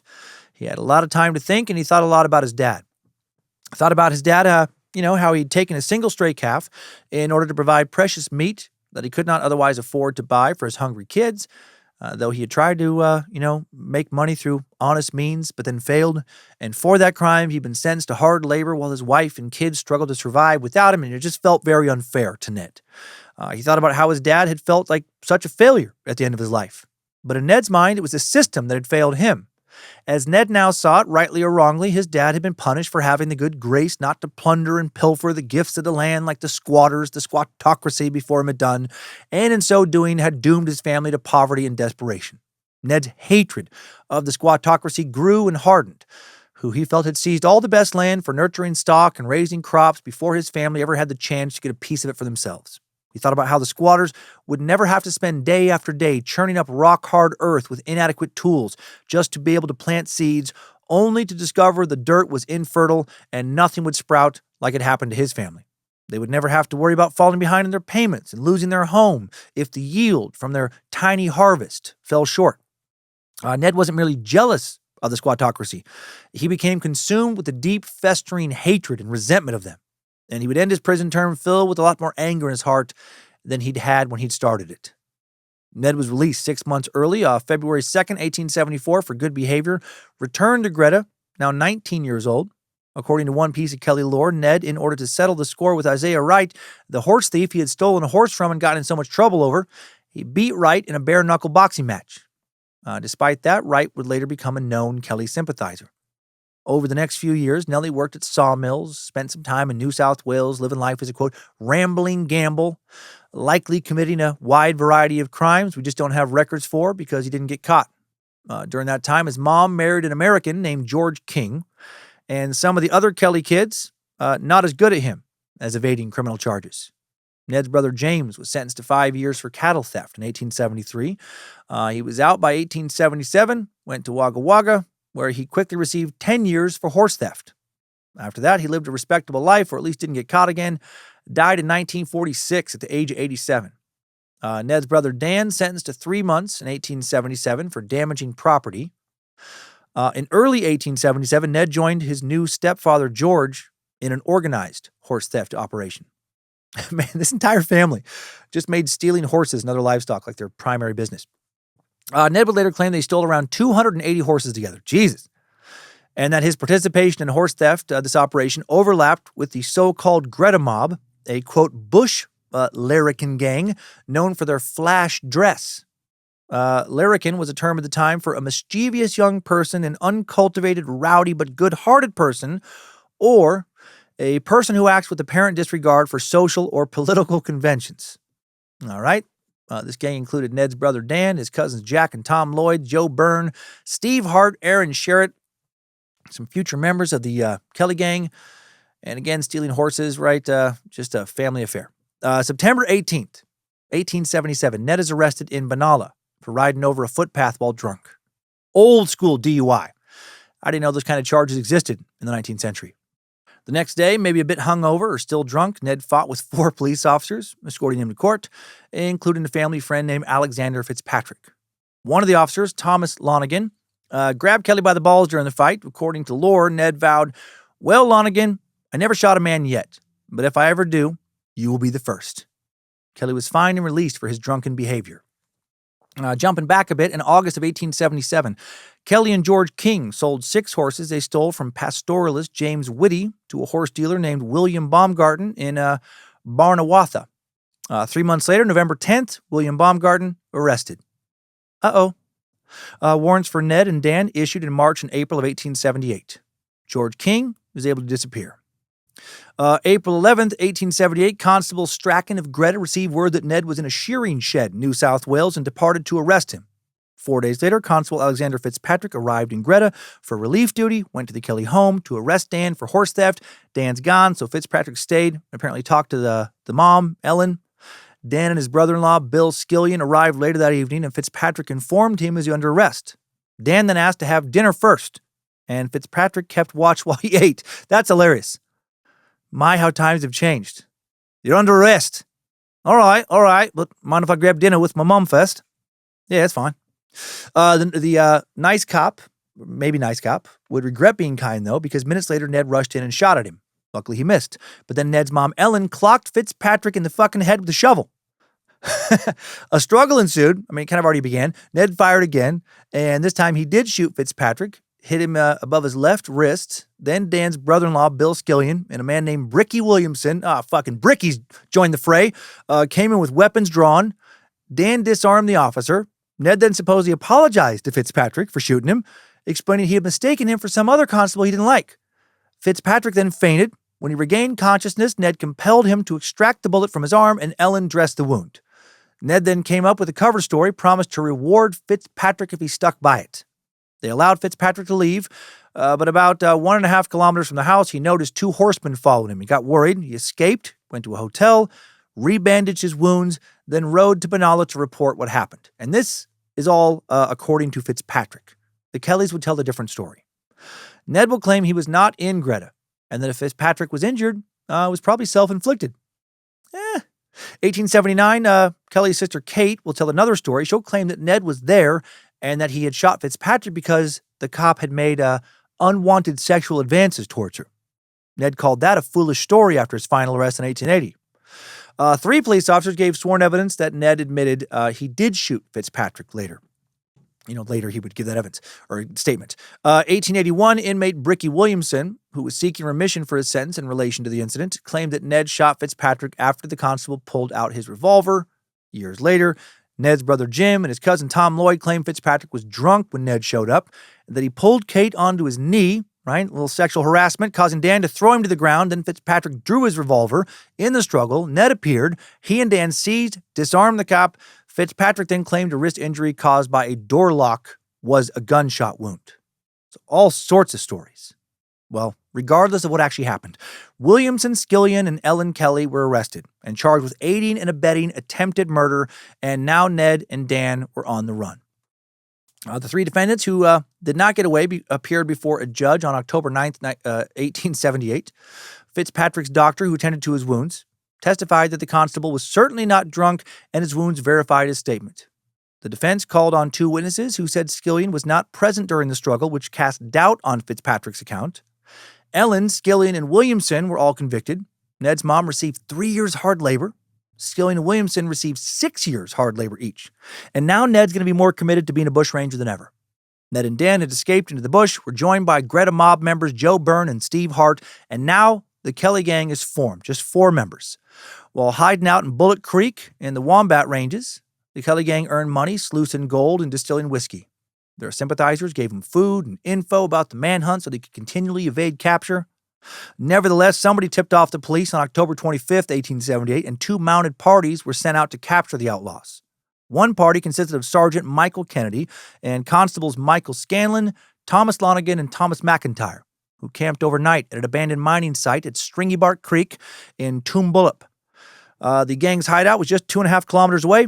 Ned got the jump on him, was able to observe the search party looking for him. Around 5 p.m. October 26th, while Kennedy and Scanlon were out scouting, the gang captured McIntyre and Lonigan at camp. McIntyre surrendered and was unarmed, but Lonigan moved to draw his revolver and ran for cover behind a log, and then Ned fatally shot him.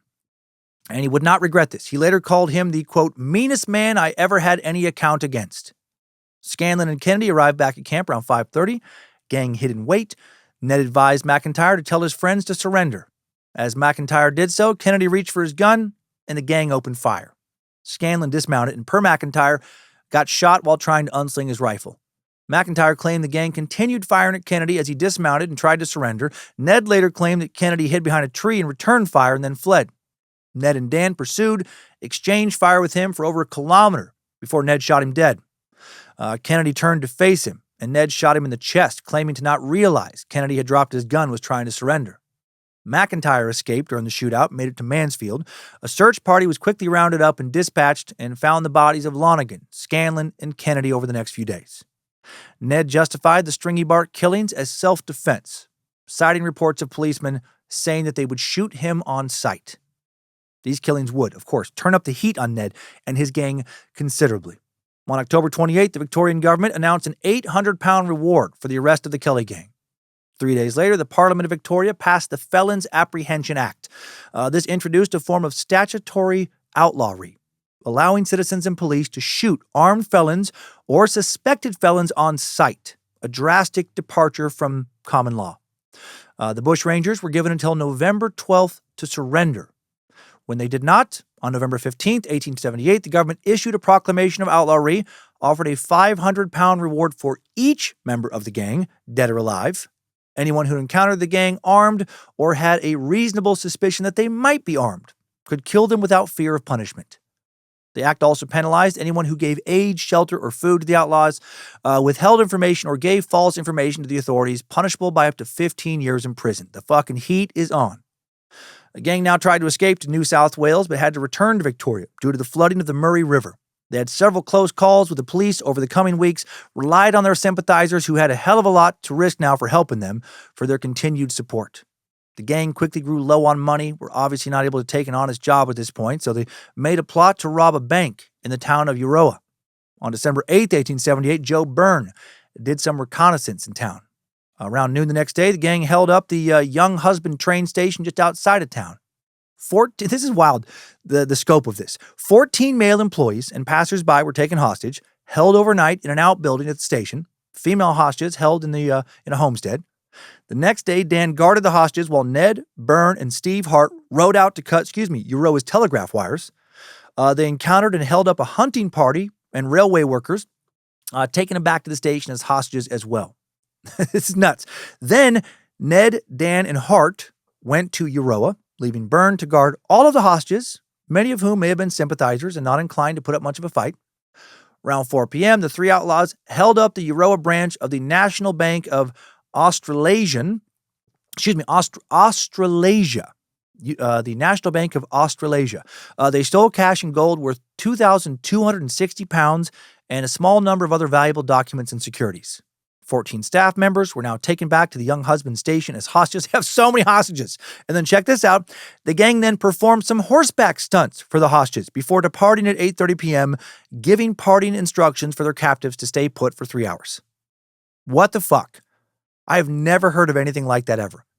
These guys took a whole bunch of hostages, pulled off a bank robbery, and then as a thank you for the hostages being good, they gave them a free show before they took off. I mean, can you imagine any form of something like that happening today? Just, this is a robbery. Keep your hands up, your mouth shut, your body still, and you put the fucking money in the bag. No one do anything fucking stupid. And not only will no one get killed, but you'll get a nice little show. I've gotten pretty goddamn good at magic tricks. I'm not gonna lie to you. And after that, my partners and I have worked out a few songs. If you're into barbershop quartet kind of stuff, guys, let's give them a little taste. And 1, and 2, and 3. I want a girl, just like the good old-fashioned girl that married dear old dad.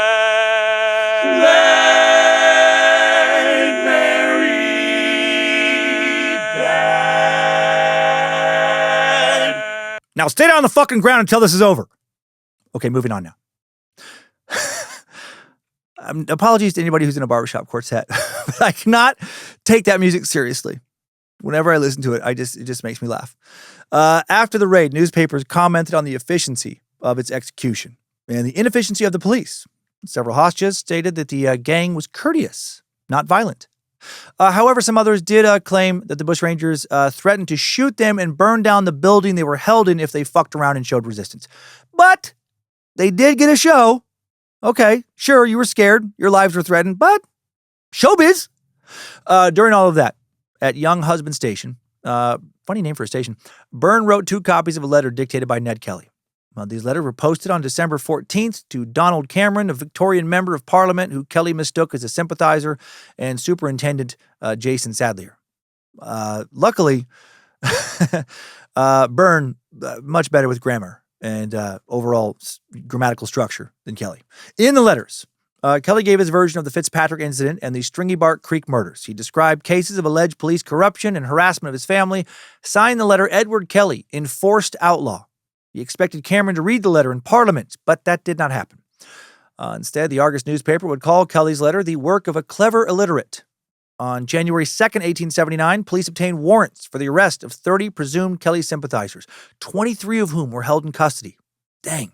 Over a third of them released within 7 weeks due to lack of evidence, but 9 sympathizers had their hold renewed on a weekly basis for 3 months. However, the police failed to produce enough evidence on any of them for a committal hearing. Still fucked up a lot of lives.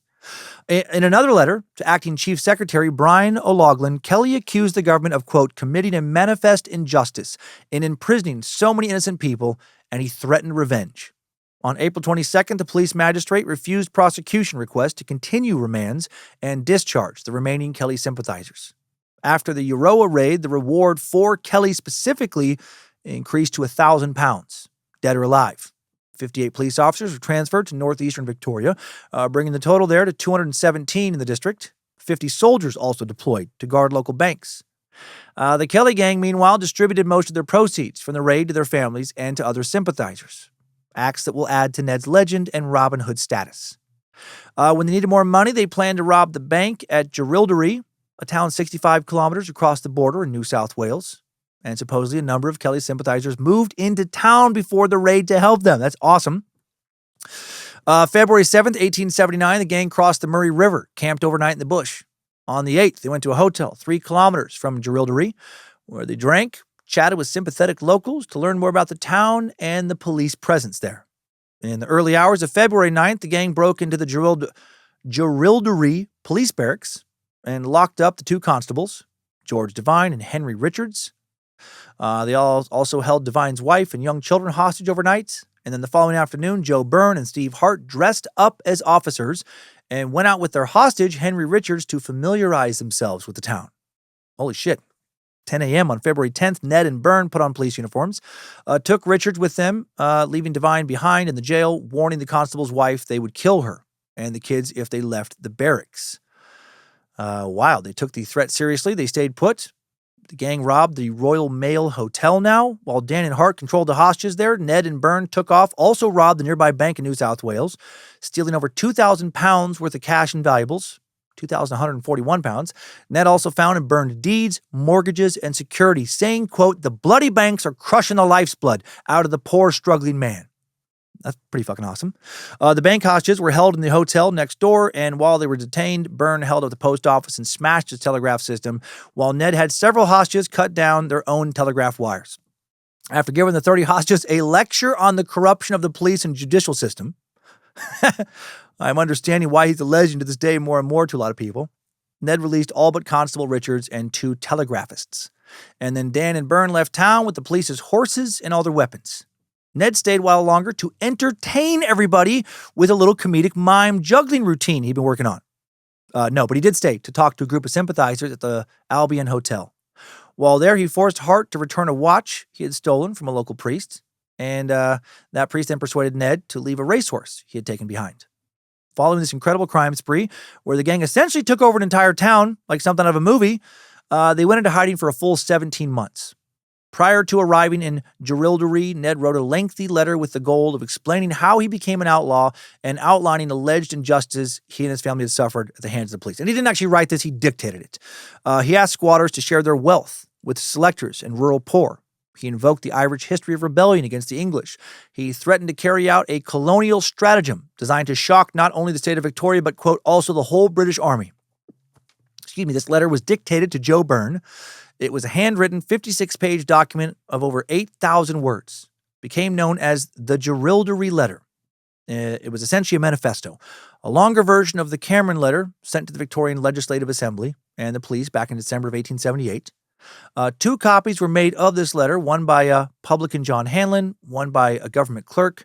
Byrne also rewrote the letter in neater handwriting later. It was not published in full until a half century later in 1930. Ned had intended to have it published as a pamphlet.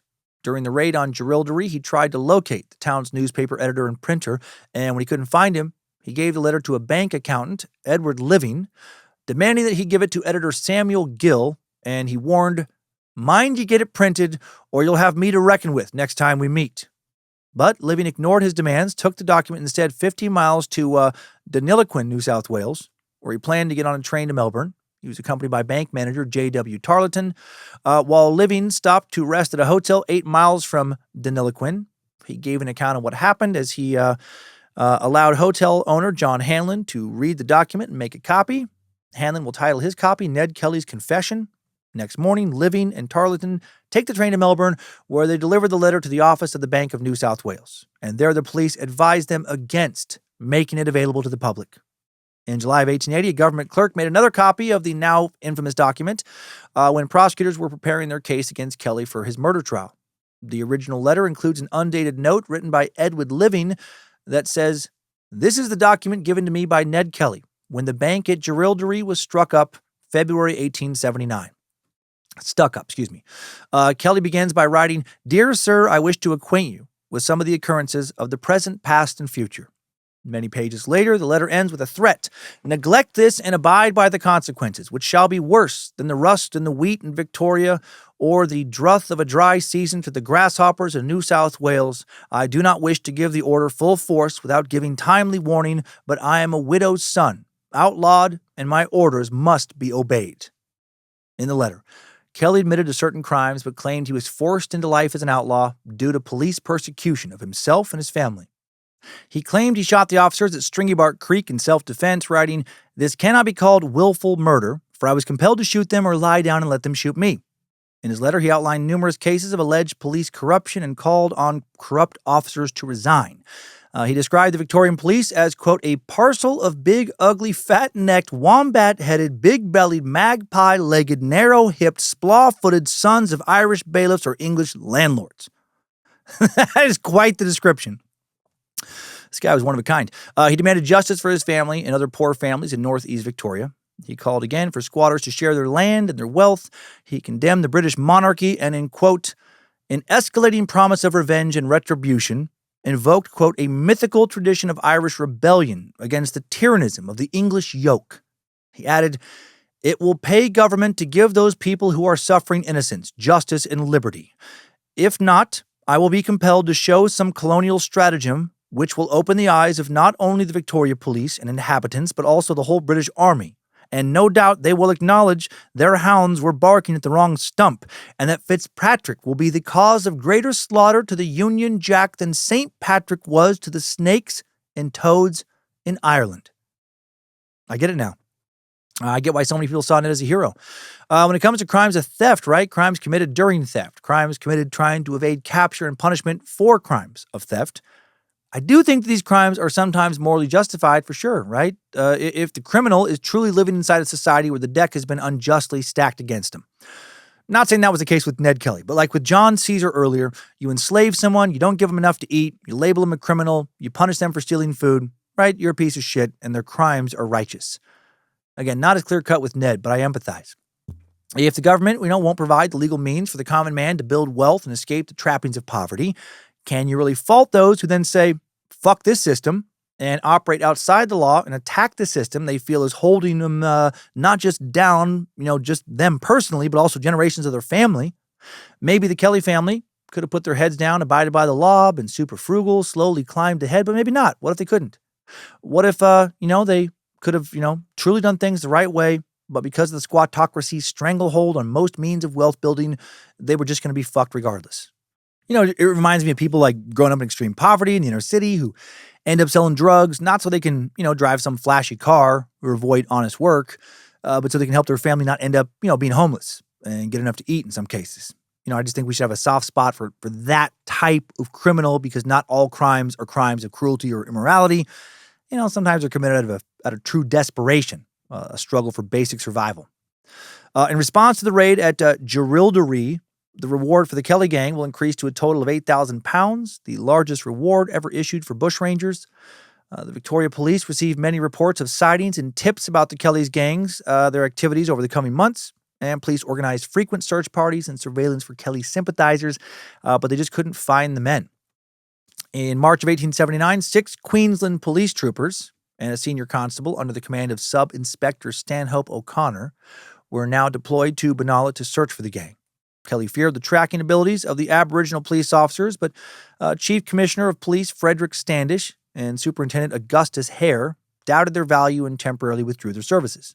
Had they not, Kelly might not have ever had a chance to make his infamous final stand. In May of 1879, on the advice of Commissioner Frederick Standish, the Victorian Land Board blacklisted 86 alleged Kelly sympathizers from buying land in secluded areas of northeastern Victoria. The aim of the policy was to disperse the gang's network of sympathizers.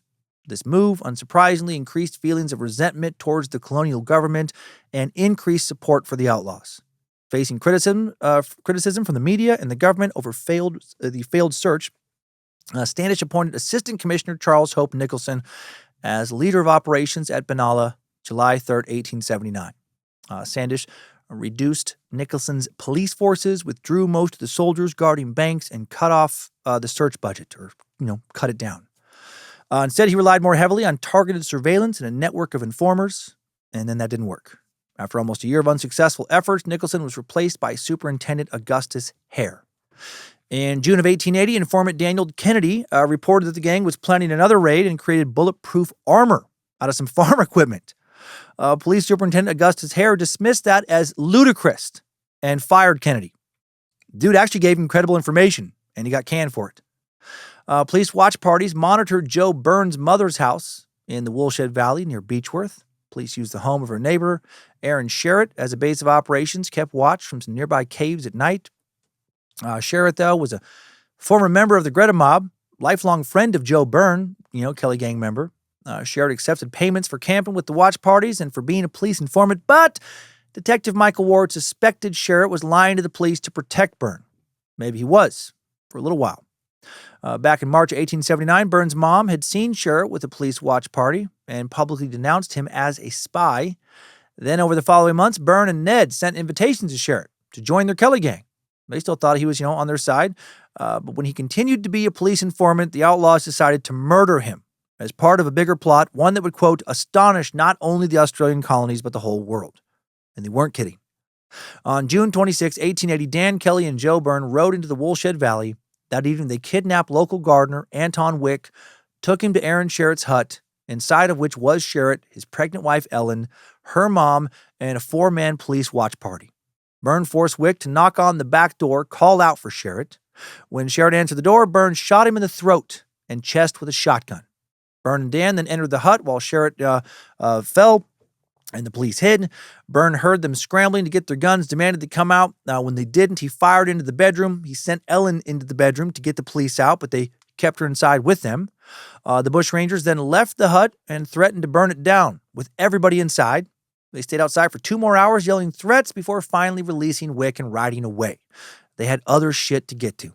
The gang estimated that the police at Sherritt's home would file a report with the Beechworth police within a few hours, prompting a police train to be sent up from Melbourne. They also surmised the train would stop in Benalla to collect some reinforcements before continuing to the small town of Glenrowan. At Glenrowan, they planned to derail the train and shoot any survivors, then ride to Benalla, where they would bomb the railway bridge over the river, isolating the town, giving them free rein to rob banks, bomb police barracks, burn the courthouse, free inmates before returning to the bush. Holy shit. Those guys were not just planning some more heists, they were planning a fucking war. While Byrne and Dan were in Woolshed Valley, Ned and Steve Hart forced 2 railway workers camped at Glenrowan to damage the track. They chose a sharp curve at an incline where the train would be speeding at 60 miles an hour before derailing into a deep gully. They told their hostages that they were going to, quote, send the train and its occupants to hell. The bushrangers took over Glen Rowan Railway Station, the station master's home, and the Ann Jones Glen Rowan Inn across from the station. They held workers, passerby, men, women, and children prisoner at the station master's home. They stabled stolen horses at McDonald's Railway Hotel, the second hotel in town. Horses carried a keg of blasting powder and fuses, and 4 helmeted suits of bulletproof armor made from stolen plow moldboards weighing about 97 pounds each. Unreal they did that. Ned had come up with the idea for the armor to protect them during shootouts with the police. He planned to wear it when inspecting the train wreckage for survivors. But by the afternoon of June 27th, the train had still not arrived. Police officers in Sherritt's hut remained there until morning for fear the outlaws were still outside. Meanwhile, the outlaws were holding a full 62 people hostage at the Glen Rowan Inn. Amongst them were gang sympathizers who were supposed to help control the situation. As the hours passed, the gang gave hostages drinks and organized music, singing, dancing, and games. Putting on more shows, right? Fun. One hostage would later say, Ned did not treat us badly, not at all. However, another hostage would disagree since Ned had threatened to shoot him dead. Fair. That evening, Ned allowed 21 hostages he deemed trustworthy to leave. Then he captured Hugh Bracken, the only constable in Glen Rowan, with the help of local schoolmaster Thomas Curnow, who sought to gain the gang's trust in order to ruin their plans, actually. Since Ned believed Curnow and his wife were sympathizers, he let them go, but warned them to go quietly to bed and not to dream too loud. But they will not heed his advice. Meanwhile, news of Aaron Sherritt's murder reached the outside world around noon on June 27th, and at 9 p.m., a police special train left Melbourne for Beechworth. In addition to the crew and 4 journalists, the train carried Sub-Inspector O'Connor, his police unit, his wife, and his sister-in-law. Okay? The train then stopped at Benalla at 1:30 a.m. to take Superintendent Hare and 8 troopers, raising the total to 27 passengers. He ordered a pilot engine to travel ahead as a lookout. An hour later, as the pilot engine approached Glen Rowan, Thomas Curnow, the teacher, signaled it to stop, alerted the driver of their impending doom. He had foiled a huge part of Kelly's master plan. Meanwhile, Ned Kelly decided to free the remaining hostages and was delivering another lecture on the police when the train arrived. And now the gang is like, fuck, this train was not supposed to show up like this, but we got to go to war. They put on their armor and they prepared for battle. Police Constable Hugh Bracken escaped to the train station to explain the situation to Hare and O'Connor, who led their officers towards the hotel. At 3 a.m. in the middle of the night, the bushrangers were lined up in the shadow of the hotel's porch when the police appeared, and they opened fire. About 150 shots were exchanged, and then 3 of the outlaws, Dan Kelly, Joe Byrne, and Steve Hart, everybody but Ned, they were able to withdraw inside of the hotel. Somebody shouted that there were women and kids inside, which prompted a ceasefire. Hare had been shot to the left wrist, passed out from blood loss, forcing him to be taken to Benalla for treatment. An Aboriginal officer named Jimmy sustained a glancing head wound, returned for the fight once he was bandaged up. Ned Kelly had been shot in the left hand, left arm, and right foot, places where his body armor, did not protect him. Body armor that made him look like some kind of militarized version of the Tin Man from The Wizard of Oz. Byrne had been shot in the calf. Several hostages were wounded by police fire. 2 actually killed, 13-year-old John Jones and a railway worker named Martin Cherry. Another hostage, George Metcalf, was either killed by the police crossfire or accidentally shot by Ned. A number of hostages, mostly women and kids, managed to escape during the ceasefire. Ned, bleeding badly, retreated about 90 meters into the bush behind the hotel and laid down and hid. At 3:30 a.m., officers found his skull cap and rifle, but not Ned, who was quietly hiding nearby in the bush. Police surrounded the hotel. Firing continued intermittently. At 5:30 a.m., Joe Byrne fatally shot while drinking some whiskey at the bar. His last words were a toast to the Kelly gang. It's like something out of a movie. Over the next 2 hours, reinforcements arrived from Wangaratta and Benalla, bringing the number of police officers to 40, or around 40. Ned spent most of the night hiding in the bushes. Despite his blood loss at 7 a.m., still in his armor, armed with 3 handguns, he emerged from the bush and attacked the police from the rear. Nothing is over! Nothing! You just don't turn it off! Officers returned fire, their bullets largely pinging off of Ned's armor as he moved from tree to tree. Blood loss be damned. 100-pound iron suit be damned, firing his guns as he staggered back towards the hotel. He had difficulty aiming, firing, and reloading, but he did. Witnesses struggled to identify the figure in the woods. One witness said that when Kelly appeared out of the mist-shrouded bush, clad in armor, bewildered police officers took him to be a ghost, a bunyip, or Old Nick, aka the devil himself. Journalist Tom Carrington, who was there and witnessed this, later wrote, "With the steam rising from the ground, it looked for all the world like the ghost of Hamlet's father with no head, only a very long, thick neck. It was the most extraordinary sight I ever saw or read of in my life, and I felt fairly spellbound with wonder, and I could not stir nor speak." Nothing is over! Nothing! You just don't turn it off! The final gun battle at dawn lasted about 15 minutes, finally ending when an officer shot Ned in his legs and thighs, some of his only unprotected areas. He would later describe the impact of the bullets hitting the armor as, quote, like blows from a man's fist. Ned was then disarmed, his armor removed, while his brother Dan and Steve Hart continued firing at the police from inside the hotel. And then Dan was wounded by police fire.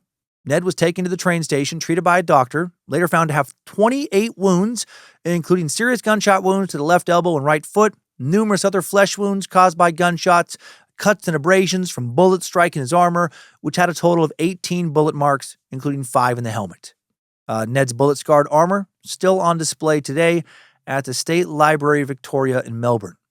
Also, Ned, during his last stand, was, according to legend, wearing that green silk sash the Sheltons had given him as a boy when he was 9 years old for saving their son's life. It remains stained with his blood to this day on display at the Benalla Museum. The siege, meanwhile, still ongoing. At 10 a.m., another ceasefire called, and the remaining 30 hostages leave the hotel. 2 are arrested then for being known Kelly sympathizers.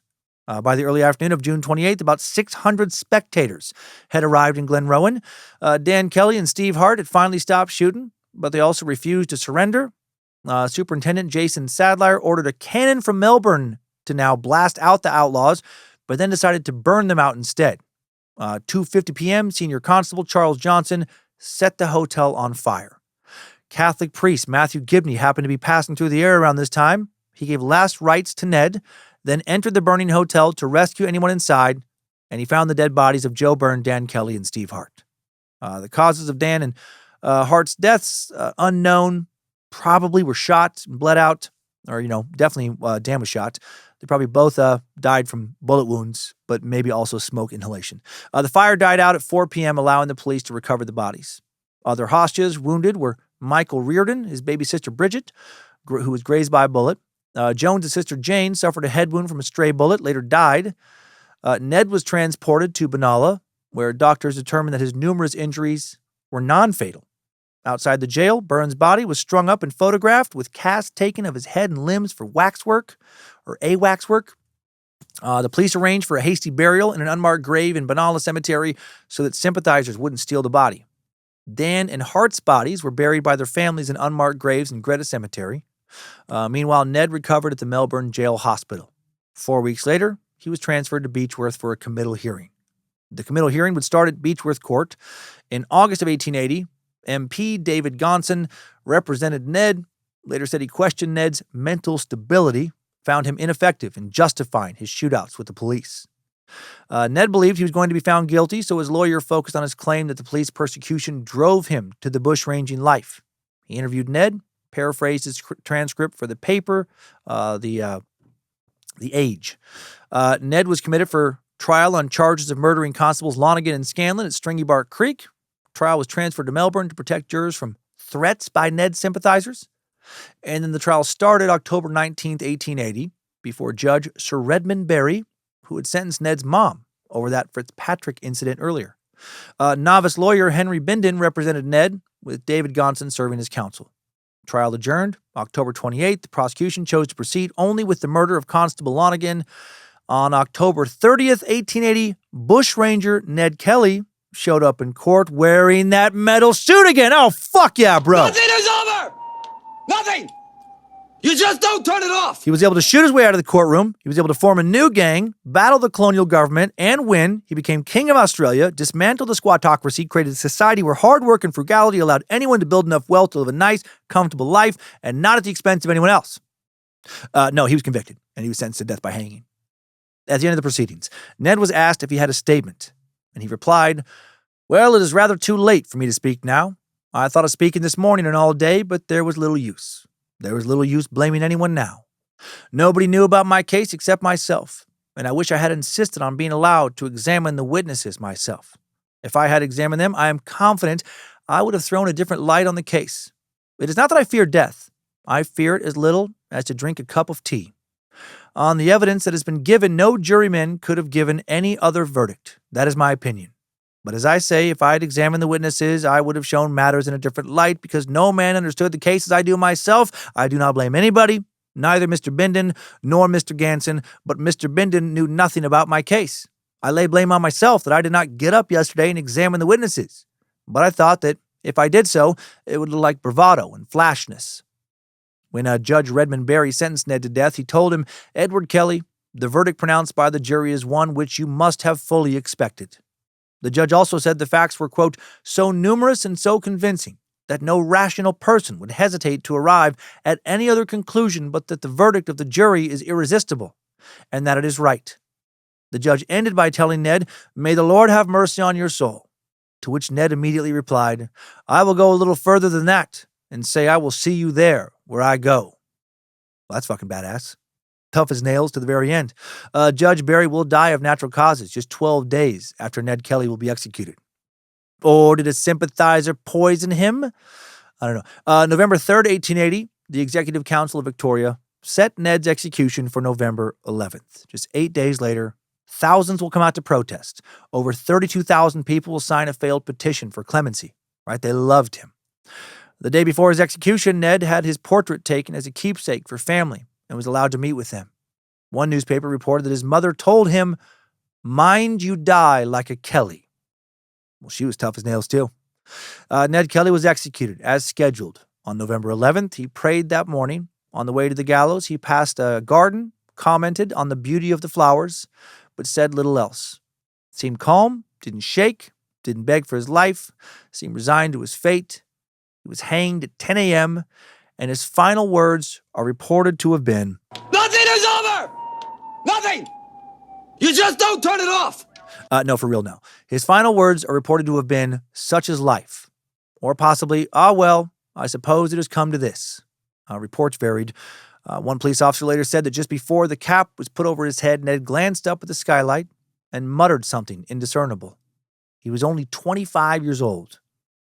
In March of 1881, the Victorian government approved a royal commission into the conduct of the police during the Kelly crime spree. The commission held 66 meetings, examined 62 witnesses, and visited numerous towns in so-called Kelly country. The report found that the police had acted properly in retaliation to the crimes of the Kelly gang, but also exposed widespread corruption that ended numerous careers, including that of Chief Commissioner Standish. It concluded with a list of 36 recommendations for reform. The report was said to have stripped the police, quote, "what scanty rags of reputation the Kellys had left them." Ned Kelly's mother was released from prison in February of 1881. She met with Greta Constable Robert Graham soon afterwards. They reached an understanding that helped reduce tensions in the community. She settled down to become, for the first time in her life, a respectable, law-abiding member of society and one who would never rise, though, to even modest prosperity. Her daughters Maggie and Kate died in the late 1890s, leaving Ellen to raise 3 of her grandchildren, helped by her son James. He continued to live with her, caring for her in her old age. She died on March 27, 1923 at Greta West, was buried in Greta Cemetery with Catholic rites. Of her 12 children, only one son and a daughter of her first marriage and another son and 2 daughters from her second survived her. After all that, she had lived until the age of either 90 or 91. There was speculation that Ned Kelly's execution would lead to outbreaks of violence, but the police no longer denied Kelly sympathizers land and assured them they would be treated fairly if they remained peaceful, which did result in peace. And that is it for the Ned Kelly timeline. Good job, soldier. You made it back. Barely.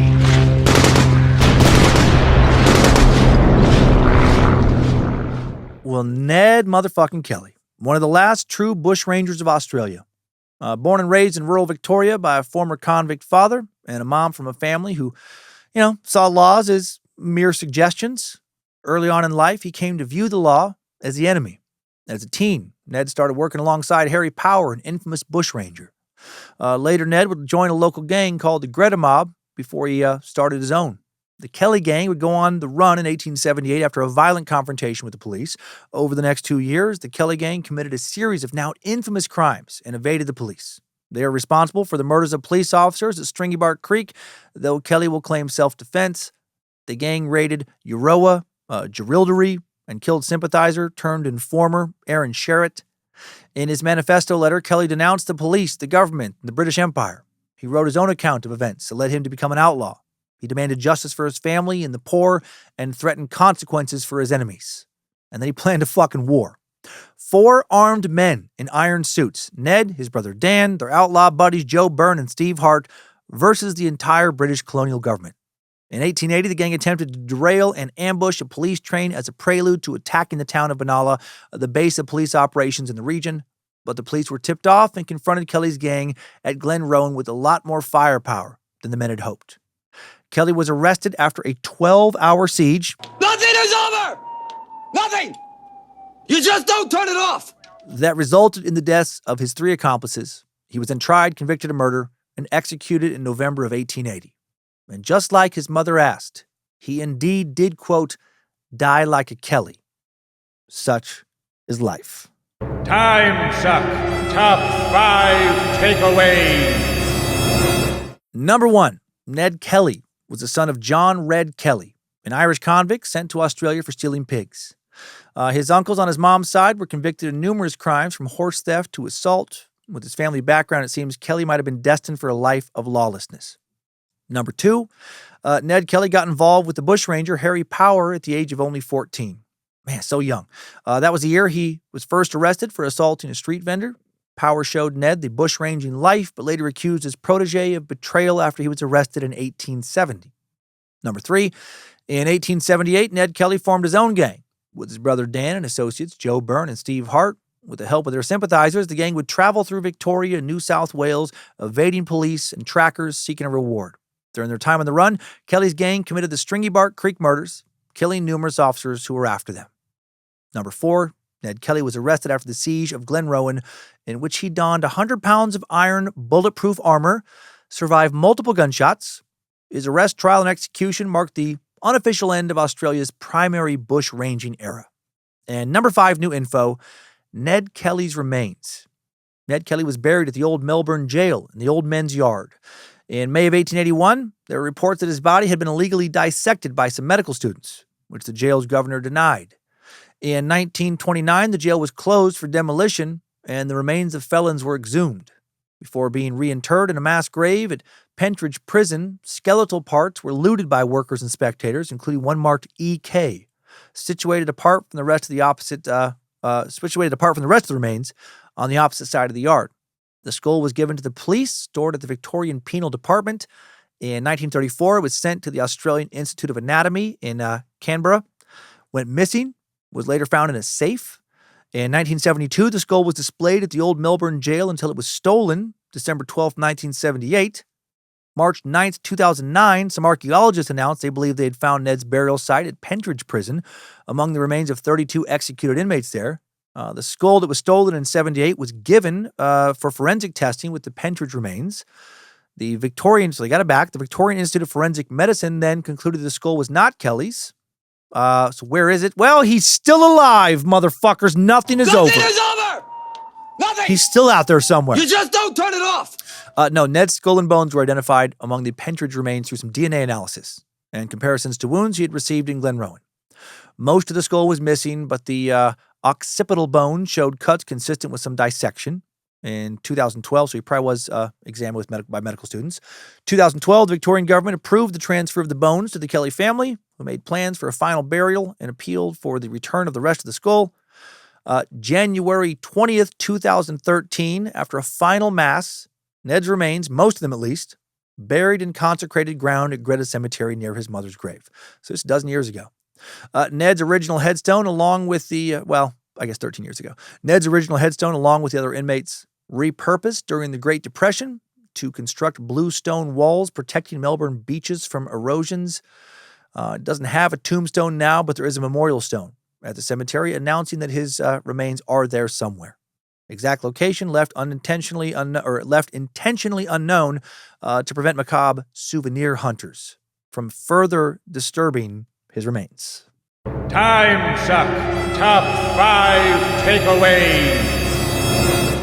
Nothing is over. Ned Kelly and the most insane shootout in Australian history. Thank you to the Bad Magic Productions team for all their help in making Timesuck. Thanks to Queen of Bad Magic, Lindsay Cummins. Thanks to Logan Keith, helping to publish this episode, designing merch for the store at badmagicproductions.com. Thanks to Olivia Lee for her initial research. The All-Seeing Eyes for moderating the Cult of the Curious private Facebook page. The Mod Squad making sure Discord keeps running smooth. And everybody over on the Timesuck subreddit and Bad Magic subreddit. And now let's head over to this week's Timesucker updates. Updates? Get your Timesucker updates. First up, another message related to ultra running. Who fucking knew? A strong as fuck, anonymous sack, sent in the following heartfelt message with the following subject line. Barkley Marathon ultra running saving my life. To whoever ends up reading this, heavy story and sorry for emailing after so long, after the Barkley episode. I wrote it all out for the first time and had to sit with it for a while. I'd like to keep this anonymous. I haven't told anyone this story in its entirety. I'm a firefighter in a busy city. I started in the fire service at 18, which comes with a massive list of pros and cons. I was much younger than everybody else in my first department, and that gap meant I didn't really fit anywhere. I was exposed early to things I didn't yet have the tools to process, pronouncing a friend from high school dead, child abuse, violence, calls that stick with you. I didn't talk about it.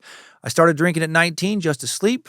No one knew, not my parents, not my crew, not my girlfriend at the time. I kept it hidden, but I was unraveling. A year later, I got hired by the city I work for now.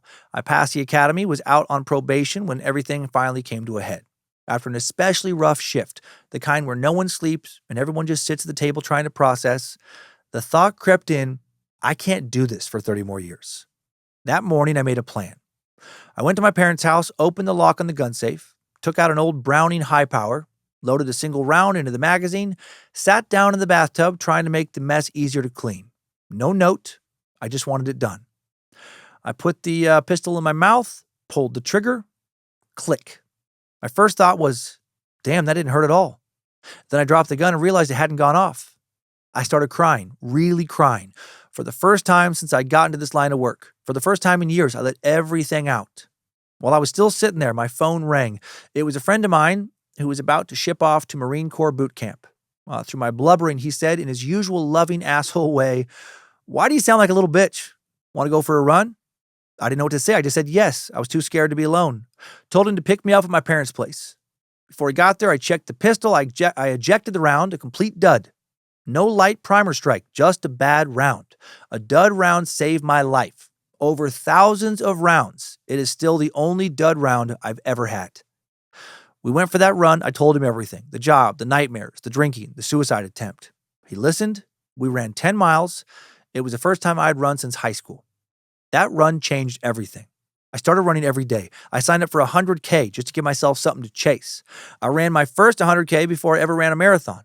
I ran through stress fractures in my feet and lower legs. I just didn't stop. Now when I have bad days, I run to reset my brain. When runs get hard, I don't run alone. I have ghosts and memories to keep me company. Listening to your Barkley Marathons episode hit so close to home. Not because I'll ever run Barkley, but because for some of us, running isn't just about racing or proving anything. It's survival. It's how we keep going when quitting feels easier. Thanks for all you do with Timesuck and the STD. Only thing I'm planning on sucking is this beautiful show. Anonymous. P.S. Now I'm facing down the barrel of knee surgery. I've been running on some fucked up knees. The groove my kneecap runs through is too shallow, so my knee grinds and is pulled off center by my quad. And to boot, I've got a massive tear in the meniscus. So, like the stubborn ass that I am, I'm running the Austin Marathon next month for my birthday. Fuck the surgeon. I've only got one body. I'm going to use it all up. Anonymous. Well, damn, Anonymous, if that didn't hit me in the feels when I first read it, yeah, man, you made something that has made zero sense to me make a lot of sense.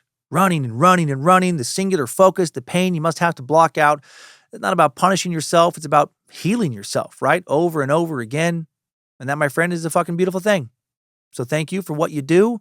Thanks for sticking around.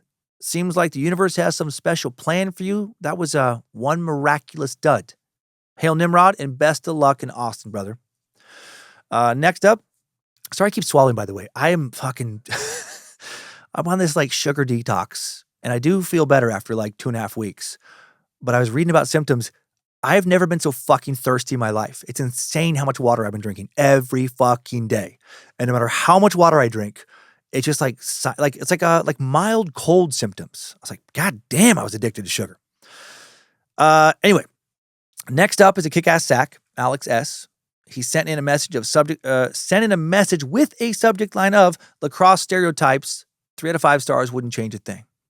Hey Dan, I know I haven't sent in a long time. And man, has shit changed since that time. Divorced, almost remarried, cocaine, wilderness treatment. You know how the story goes. Anyway, I just wanted to reach out about the Duke lacrosse scandal and start out by saying thanks for including male stats in the beginning. I think sometimes people can imagine and picture what rape is when they hear that word, but it isn't always penetrating and shit. I consider myself to have been raped as a male by a female when I lost my virginity. I'll explain. Classic high school popular guy stuff. Thrown a lot of large parties because I thought that made me friends. Anyway, one night when I was putting on a real Midwest barn rager, a group of plastics, Mean Girls reference, showed up from one of the neighboring schools from word of mouth. One of them in particular was the type that wanted to get with every guy who was the host of the party. So while the night was going well and I had a ton of fun, she had told her friends she was gonna get me drunk so she could fuck me. And after a night of feeling like a super hot girl that everyone wanted was really into me, I eventually got very drunk and she guided me to the backseat of my vehicle. Unknowingly, she had given a heads up to everyone at the party that she was going to, quote, take my V card. Midway through, my fish out of water, laying down and not completely knowing what was going on, the entire party came, opened the car door, began to take photos and videos. Skipped the next day, having no idea what happened the night before. I was shown footage and felt pretty ashamed and lost. I know it's not common for a man to feel taken advantage of by a good-looking female, and I'm not saying this for sympathy, only saying this in case other guys have gone through something similar and didn't see the wrong in it. And I don't know, am I wrong for considering that to be rape? Either way, I just wanted to say thank you for all the content and information over the years. I've been loyal since the start. Got to even find myself in the crowd while rewatching Get Out of Here, Devil. I'll send you a pic. You helped change my views, expanded my brain. Sorry for the ramble, probably shit grammar. You're down for the cause, meat sack, Alex. Man, damn, Alex. That was brave to share, man. So thank you. Thank you for including that picture as well. That's awesome that you were sitting next to a few people wearing the lizard masks. That was so fun. Yeah, you know, I'm not positive if what happened to you was rape because, you know, not sure what you consented to or did not in your drunken state. That is the problem, you know, with too much alcohol. But yes, something bad happened for sure. All the people taking photos and videos, that was definitely a fucked up violation. You know, depending on what was captured in those videos and pictures, sure seems like a type of sexual assault. And yeah, and she may have raped you as well.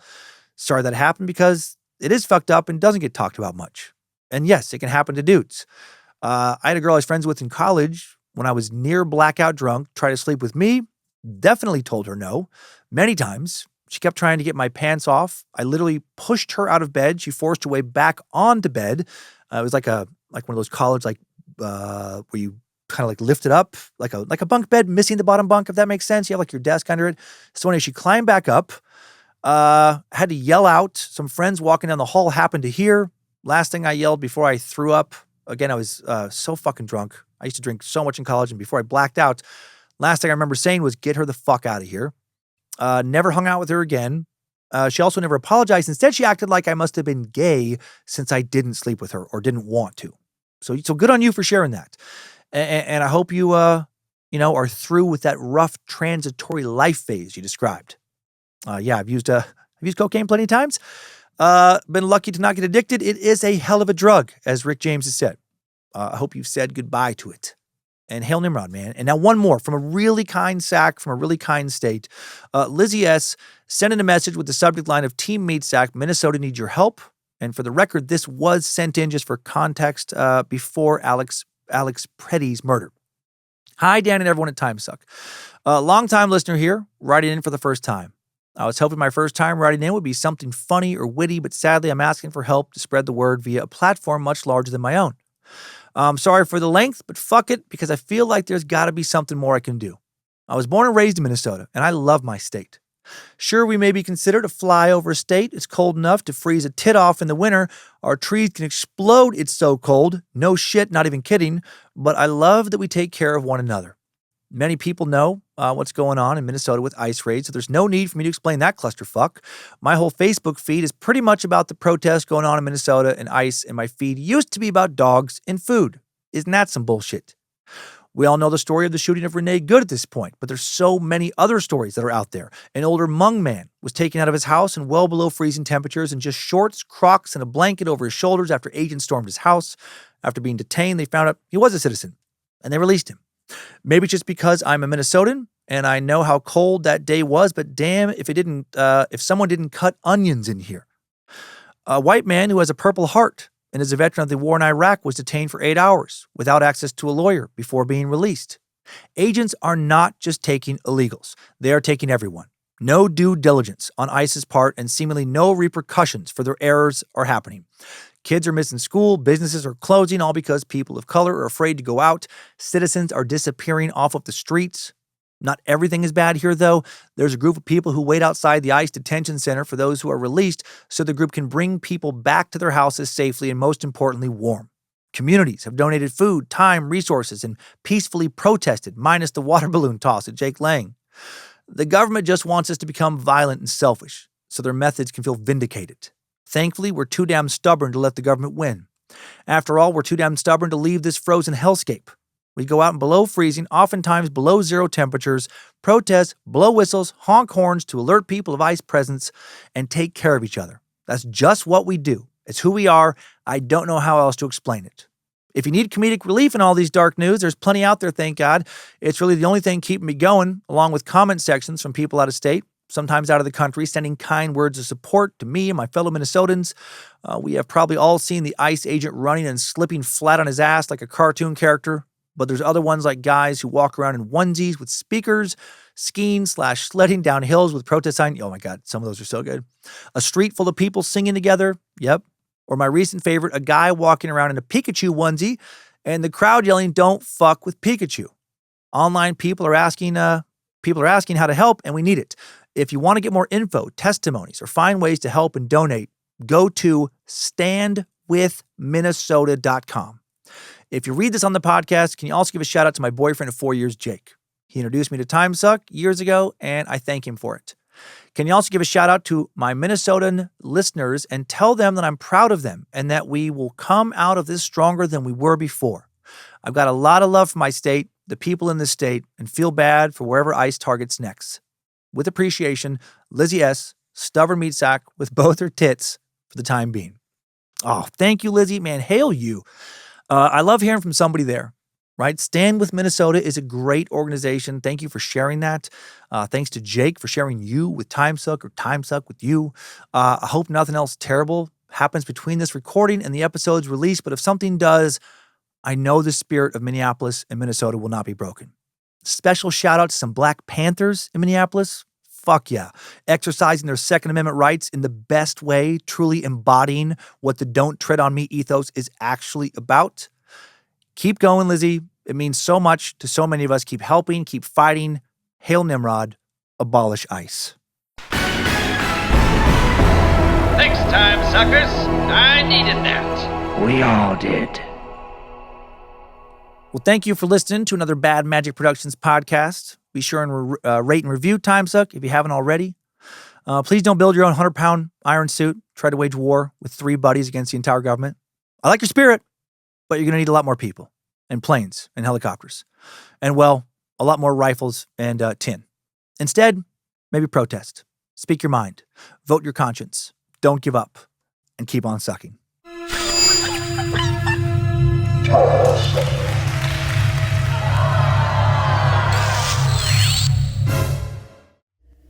Bad Magic Productions. And now let's have somebody else tell you about Ned Kelly. Iconic outlaw musician Johnny Cash recorded a song called Ned Kelly on his iconic album 1971's Man in Black. In Australia, a bandit or an outlaw is called a bushranger. One of Australia's most infamous bushranger was a man named Ned Kelly. Ned Kelly, was a wild young bushranger. Out of Victoria he rode with his brother Dan. He loved his people and he loved his freedom, and he loved to ride the wide open land. Ned Kelly was a victim of the changes that came when his land was a sprouting seed, and the wrongs he did were multiplied in legend, with young Australia growing like a weed. Ned Kelly took the blame, Ned Kelly won the fame, Ned Kelly brought the shame, and then Ned Kelly hanged. Well, he hid out in the bush and in the forest, and he loved to hear the wind blow in the trees, while the men behind the badge were coming for him. Ned said, they'll never bring me to my knees. But everything was change and run in cycles, and Ned knew that his day was at an end. He made a suit of armor out of plowshares, but Ned was brought down by the troopers' men. Ned Kelly took the blame, Ned Kelly won the fame, Ned Kelly brought the shame, and then Ned Kelly hanged.